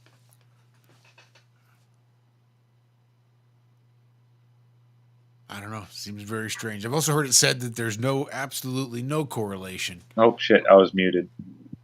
Yeah, you were. Yeah, I get the same thing. I've never had my wisdom teeth removed, and yeah, you can definitely tell when it's going to be one of those days. Well, so I had one wisdom tooth removed by a dentist, and it was excruciating. He like used the drill, and first he thought he was going to take it out in one or two pieces, and he ended up like having to surgically remove like 6 or 7 pieces of it that were all down in the gum and the root and everything. So it was extremely painful, and since then I've never gone back to the dentist, and that was probably 10 years ago. Like it really gave me an aversion to dentists. But that one that he removed was my bottom right, and I've got there's actually another wisdom tooth coming in where that was, but then the other 3 is just sort of naturally deteriorated or whatever, and broke up into chunks, and there's still chunks of them, but I can tell there are more wisdom teeth coming in from where those were. But You're a giant. That's all that is. I don't know, man. I don't know what that is, but it's crazy, because there wasn't enough room in my freaking head for the teeth that I had, and then after losing those wisdom teeth, now there's more coming in, and they're not that painful anymore though. Like it was bad, man. Like for years. I don't know if you guys, I'm sure surely everyone's had tooth pain, but it's probably too well. I understand pulling them apart. Worst, we talk almost about the worst pain in my life. Oh yeah, we've talked about it with Martin, I know, a time or two, and various other people have mentioned these ideas over the years, I know. But bones themselves being basically batteries, electromagnetically active things in our body. We're not taught that. We're not even taught that in biology. I was a biology major. But if you look back in the history of things that bones were done with bones, all the catacombs, all these monuments that were built with bones, the church that's made almost completely out of bones, mausoleums, areas where bones are collected. And then think about the fact that everybody, myself included, who has a broken bone can pretty much let you know what's going on with the weather, ahead of time, like we're all talking about here. It kind of all starts making you wonder, like just what the hell's going on with our bones, and what the hell's going on with our whole body system. It's definitely not what we're told, and there's definitely more to it. I mean, think about the Catholic with their reliquaries, whatever, how you say the word, with the saints' bones put away in some kind of ornate hand-shaped thing with bones from the hand of the saint in it, and it's got jewels, and it's made of gold, and it has mystical powers. Of course, that's not what they believe. That's not what they teach. They just spent all that money to create this thing, and there's a bone inside every Catholic Church right now, sitting there waiting for everybody. Yeah, the phones are quite interesting. Right? Right? Hey, John, I actually think it might be No, your it's funny cable. though, I think your because cable. the whole biology thing, they absolutely teach us the wrong thing. So, like, for example, modern medical sciences will say that the body's electricity is generated in the heart, right? Because if you look at, I mean, I guess Carillion photography is not the right word, but if you look at the magnetic field generated by the human body, it definitely is centered around the heart. But if you think about it, running fluid through a meat pump doesn't generate magnetic fields, right? And that's what's going on with your heart. Your heart's a muscle, and it pumps blood. And so correlation doesn't necessarily mean causation, right? So what the ancient Vedics taught was that the earth generates this sort of electromagnetic field, which our bodies are in turn attuned to. And so basically we are just channeling that, or we're basically receivers or antennas for this naturally occurring prana, or electromagnetism generated by the earth. And the reason that the human body's electromagnetic field is centered around the heart is not because our hearts are generating this magnetic field, but because again, our bodies are basically free energy devices. And yeah, when you start digging into it, it makes you question a lot of things. Like, I mean, there are some people that argue it costs our bodies more energy than the energy gained by digesting food, right? So, like, if you're eating 3 square meals a day, Absolutely, man. Absolutely. to digest that food and convert it back into energy. Whereas, you would think, and there's people that swear that you can, that you don't have to eat even. I don't know how they get through that, but I think there's something to that, right? I could see it. I could They see say there's. Oh, go ahead, Josh. some sort of photosynthesis process that humans can actually perform. I could absolutely, I mean, beyond just the vitamin D, I think production and things that come with what mainstream will tell us happens when we actually look at sunlight and we look at. Yeah, aren't there Go those ahead. yogis out in India that can go out and sit for like months at a time in one spot, not move? And if they do consume anything, it's like the sand. It's what they say, but some I of know, them. I've never seen it, but Well, they say there was I that mean, there's one. people that sit in barrels of oil. There's people that kneel in one spot for decades in one place. I mean, there's all kinds of self abuse, if you will, that people go through to achieve transcendence. See, I think it's not my audio now because it's not doing it. Anybody else hearing anything while I'm talking? Not right now, but when you unmuted a minute ago, it was Well, completely I clear know that maybe it it's was a ducking right thing there. happening with my power being so overdriven because y'all keep making me turn up my gain to be heard. That could be it. Maybe I'm too hot now. Anyway, I'll stop. I'll stay muted most of the time. I'm trying not to make noise. But yeah, I think it's definitely. There's so many ways to. Well, I mean, think about the MK Ultra. We talked about that earlier in the show. I mean, that idea that you can alter the body's system so much that it can be controlled. It can have some kind of implant put into it, an entity walk into it, those kinds of things. Then why couldn't it also be used for the good, the positive? I mean, anybody can get good out of anything if they have the right goal, intent, attitude, soul work being done, whatever the case may be. Is it what I would do? Would I self-flagellate? Would I kneel for centuries or whatever? No, not necessarily. Not this lifetime anyway. Is it something I've done in another lifetime? I don't know. Can't say. I think I But could do is a it vow of definitely out silence. there? It's out there. You think? Just for not forever, but Mm. I think that'd be something I could do for, you know, when I'm old, writing my book. Yeah, Me too. I could be quiet for like maybe a year. I want to try. That'd be so nice. That'd be so nice to go for a full year without having to talk. Oh, I thought you were going to say without having to hear Zach. I'm messing with you. I know. I know. I don't know if I Yeah. could do it though. That's a tall order, man. And not that I'm really not that bubbly, talkative of a person, honestly. But Well, I know. I I don't talk to know. the animals and the stuff. Yeah, it'd be hard. It would definitely be. It would be hard. But I just want to listen for a whole year. Just listen without making a noise. See if I hear anything different. You know, maybe my ears will get better. Some I don't know. Just a As long thought. as I can still play my guitar, I could do it. But and if I had to pick one, I'd definitely pick my guitar.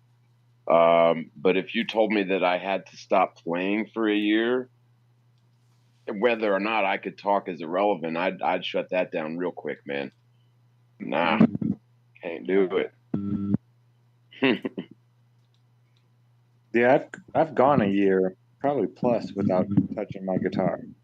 It's weird. I'll go through phases and then I'll pick it up for, every day for months straight and then put it down again for months. Yeah, my guitar playing, it's just weird. I got to be in that right mood. I have been Yeah. playing lately though. I've been trying to do at least 10, 15 minutes every night. Just working my fingers back into shape. I got out of it. All my calluses on my fingertips were all gone. Man, it hurts so bad pressing on those strings again like it's the first time. Feel like a Yeah. newbie. When I was growing up, that's all I did in my free time was play. And then I actually went off to college, majored in guitar, and then after a couple of years of that, also living in a haunted house up in Northern Virginia during the off season one year, I ended up going back down to Florida. And what happened was kind of a stupid story, but I lost my guitar, and I didn't get another one for years. Like I put it down for almost 15 years. And during those 15 years, because I'm left-handed, once in a while I would run into people that had a guitar, and of course that would be right-handed. And so I got kind of proficient playing a right-handed guitar, but not so much. And everything's backwards, so like you kind of have to relearn everything. Like you can't apply muscle memory or any of the scales or anything to a right-handed guitar when you're left-handed. And so just a couple of years ago, when I finally picked up another guitar, um, and it's actually a right-handed guitar, but I strung it up left-handed, of course. I kind of had to relearn everything again, and since then, I try not to like play too much. Like I try not to drive everyone crazy with it, but Oh, and you can. I have. Yeah. When I was learning Rocky Raccoon, I played it for like 3 weeks straight because it has that weird A, that second chord you have to play. It's that weird, or it's like a reverse D. Like instead of putting your second string on the third fret, it's second string first fret. So it's a weird, I forget what they call it, an A7 minor or something crazy like that.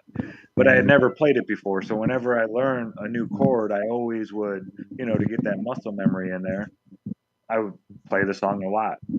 And my yeah, cousin, after like 2.5, 3 weeks, I pick up my guitar, I start strumming it. He goes, dude, play a different fucking song.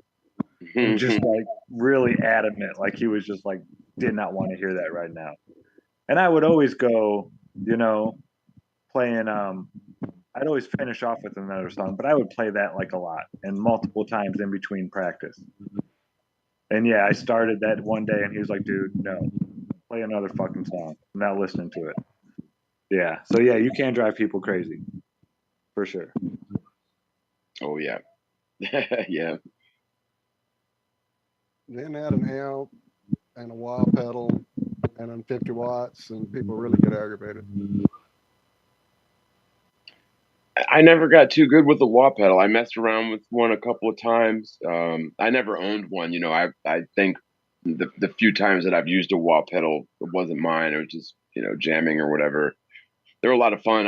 I need an effects processor though, or hell, we could just train an AI, Right? train an AI to Right. do it for us at this point, right? Right on. It would seem. It would seem. Once I realized a wah pedal would do something besides just go waka waka waka, that you could actually make the guitar sound vocal and do all kind of other things with it, that's when I really started getting into it. I had one years ago that I basically was like, okay, I'm not doing a porno soundtrack. This is not for me. And gave it away, traded somebody for another amp or whatever. But then in the last probably, I guess, 8 years, well, since I picked it back up seriously after my wreck, one of the guitarists I like, Mark Tremonti, a lot, he uses his very vocally when he uses it. It's not just wah, waka waka. So that got me kind of digging around to get some of that in mind. I've got at least 3 of them now. Let me think. Well, yeah, three wah pedals floating around. I just got a new one called a Weeping Demon that is just breaking my brain. So it's me now. I don't know, Liz. We're trying to figure out the sound deal. I don't know what's going on. Yeah, I'm willing to just throw Yeah, my hands up. my dream is to have a studio in home. You know, step one, get home. Then later on, step two, get studio in home. Right. Right. I mean, you can't really set up anything nice in a rental property, of course. You know, but I think one day if I have my druthers and finally I'm going to be able to get my identification back. Years ago, I'm a victim of identity theft, and that's a whole nother thing. But so step one is I have to get my birth certificate, then my social security, then my ID and everything. And then once I've got that, then I can get back into my Coinbase account, which I've been locked out of for years. But so long story short, I just got confirmation that my birth certificate is en route after a bunch of rigmarole and red tape and hassle that we won't get into here. But, you know, hopefully, God willing, if what is in my Coinbase account is what I'm thinking, which I don't think I'm like rich, but I'm sure that there's a decent enough amount of money in there to where I can probably get a little piece of land and set up, you know, like a little tiny home on it or something. But then after I've got that set up, maybe add on like a little recording studio, and I might want to buy one of your wah pedals from you at that point, because it is a sound that is unique, and you know, you can do a lot with it, as you said.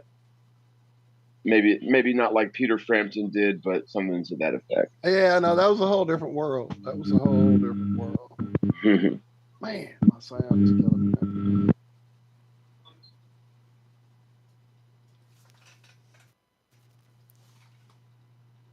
Well, Jen, are you about ready to call it? Yeah, I think so.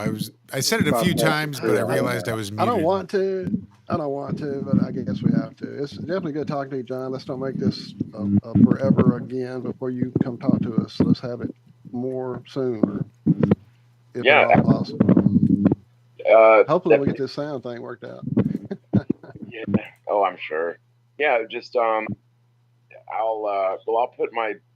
send in the chat my cell phone number, and just send me a text with your contact information, and that way I can lock your contact in my phone. Well, yeah, we can hang out whenever, man. You know, I'm always down to talk flat Earth and all the other fun stuff.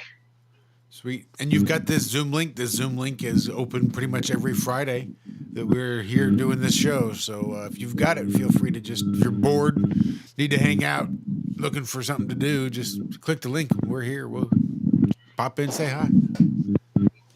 Awesome. Okay, so that link doesn't change. If it does, let me know. But yeah, that's cool. I'll try and figure out a way to save it in a text file or something. Yeah, it's been that same link for years so far. We managed to keep it. Oh, sweet. Okay, cool. So yeah, thanks for hanging out. It's been an awesome conversation. Oh yeah, absolutely, man. My pleasure. It's good to hang out with you guys. I appreciate you having me, and it's good to catch up with you guys. And I'm sure we will talk again very soon. And thanks everybody out there in live land. It's I love you guys much, and just keep an eye on the Morgile channel there on YouTube. And I'm still putting out content, so definitely check that out and resubscribe if you wish. And yeah, sounds good, man. Thank you, brother. Thank you so much. All right, guys. Awesome. And thank you guys for hanging out with us there in chat, and those that even aren't in chat and just listening quietly or after the fact. We appreciate the hell out of you guys. Appreciate all you guys buying t-shirts too. I'm glad to see you guys jumping on it. Glad to see I wasn't time wasted. Just real simple stuff up there. Yeah, no doubt. Thank y'all so much. Thank y'all. And thank you for those super chats. I saw it. Yes, Liz. Thank you and so also much. the ones from earlier this morning on Rock Band that I didn't get a chance to shout out. Thank you so much. Absolutely. With that, I reckon we should get the hell up out of here. Love y'all. Love you guys.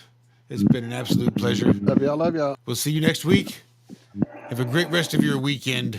Be good. Be well. Bye-bye.